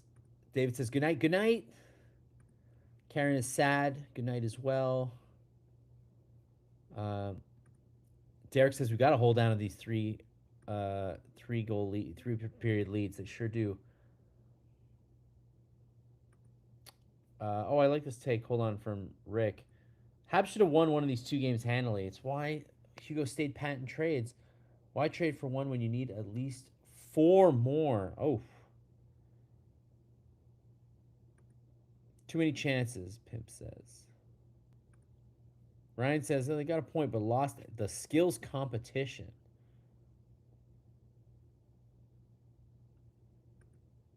Something about Austin Matthews' girlfriend. I missed that.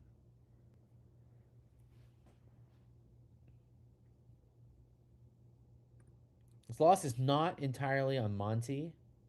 Team didn't play very good. Arminio says Marty could have managed the end of regulation and OT better. All right. Well, that was a late one. That was a lot of fun. So far the California trip has been insane. 2 insane games. We got another one tomorrow against LA. We'll be back tomorrow for that. In the meantime, About Last Night is coming up in the morning. You can watch all the highlights. The live blog replay is available for you right now. I just posted up everything except for what did I miss? No, I got the Kreider goal, right? Should probably check that just to be sure. Sure did. Oh, I didn't put the shootout goal. Nobody cares about shootout goals. So yeah, we'll have all the highlights on the Gazette website, and then tomorrow, the Habs play the Kings at 7 p.m. regular time. So we'll catch you all there. Thank you guys so much for joining me, and yeah, enjoy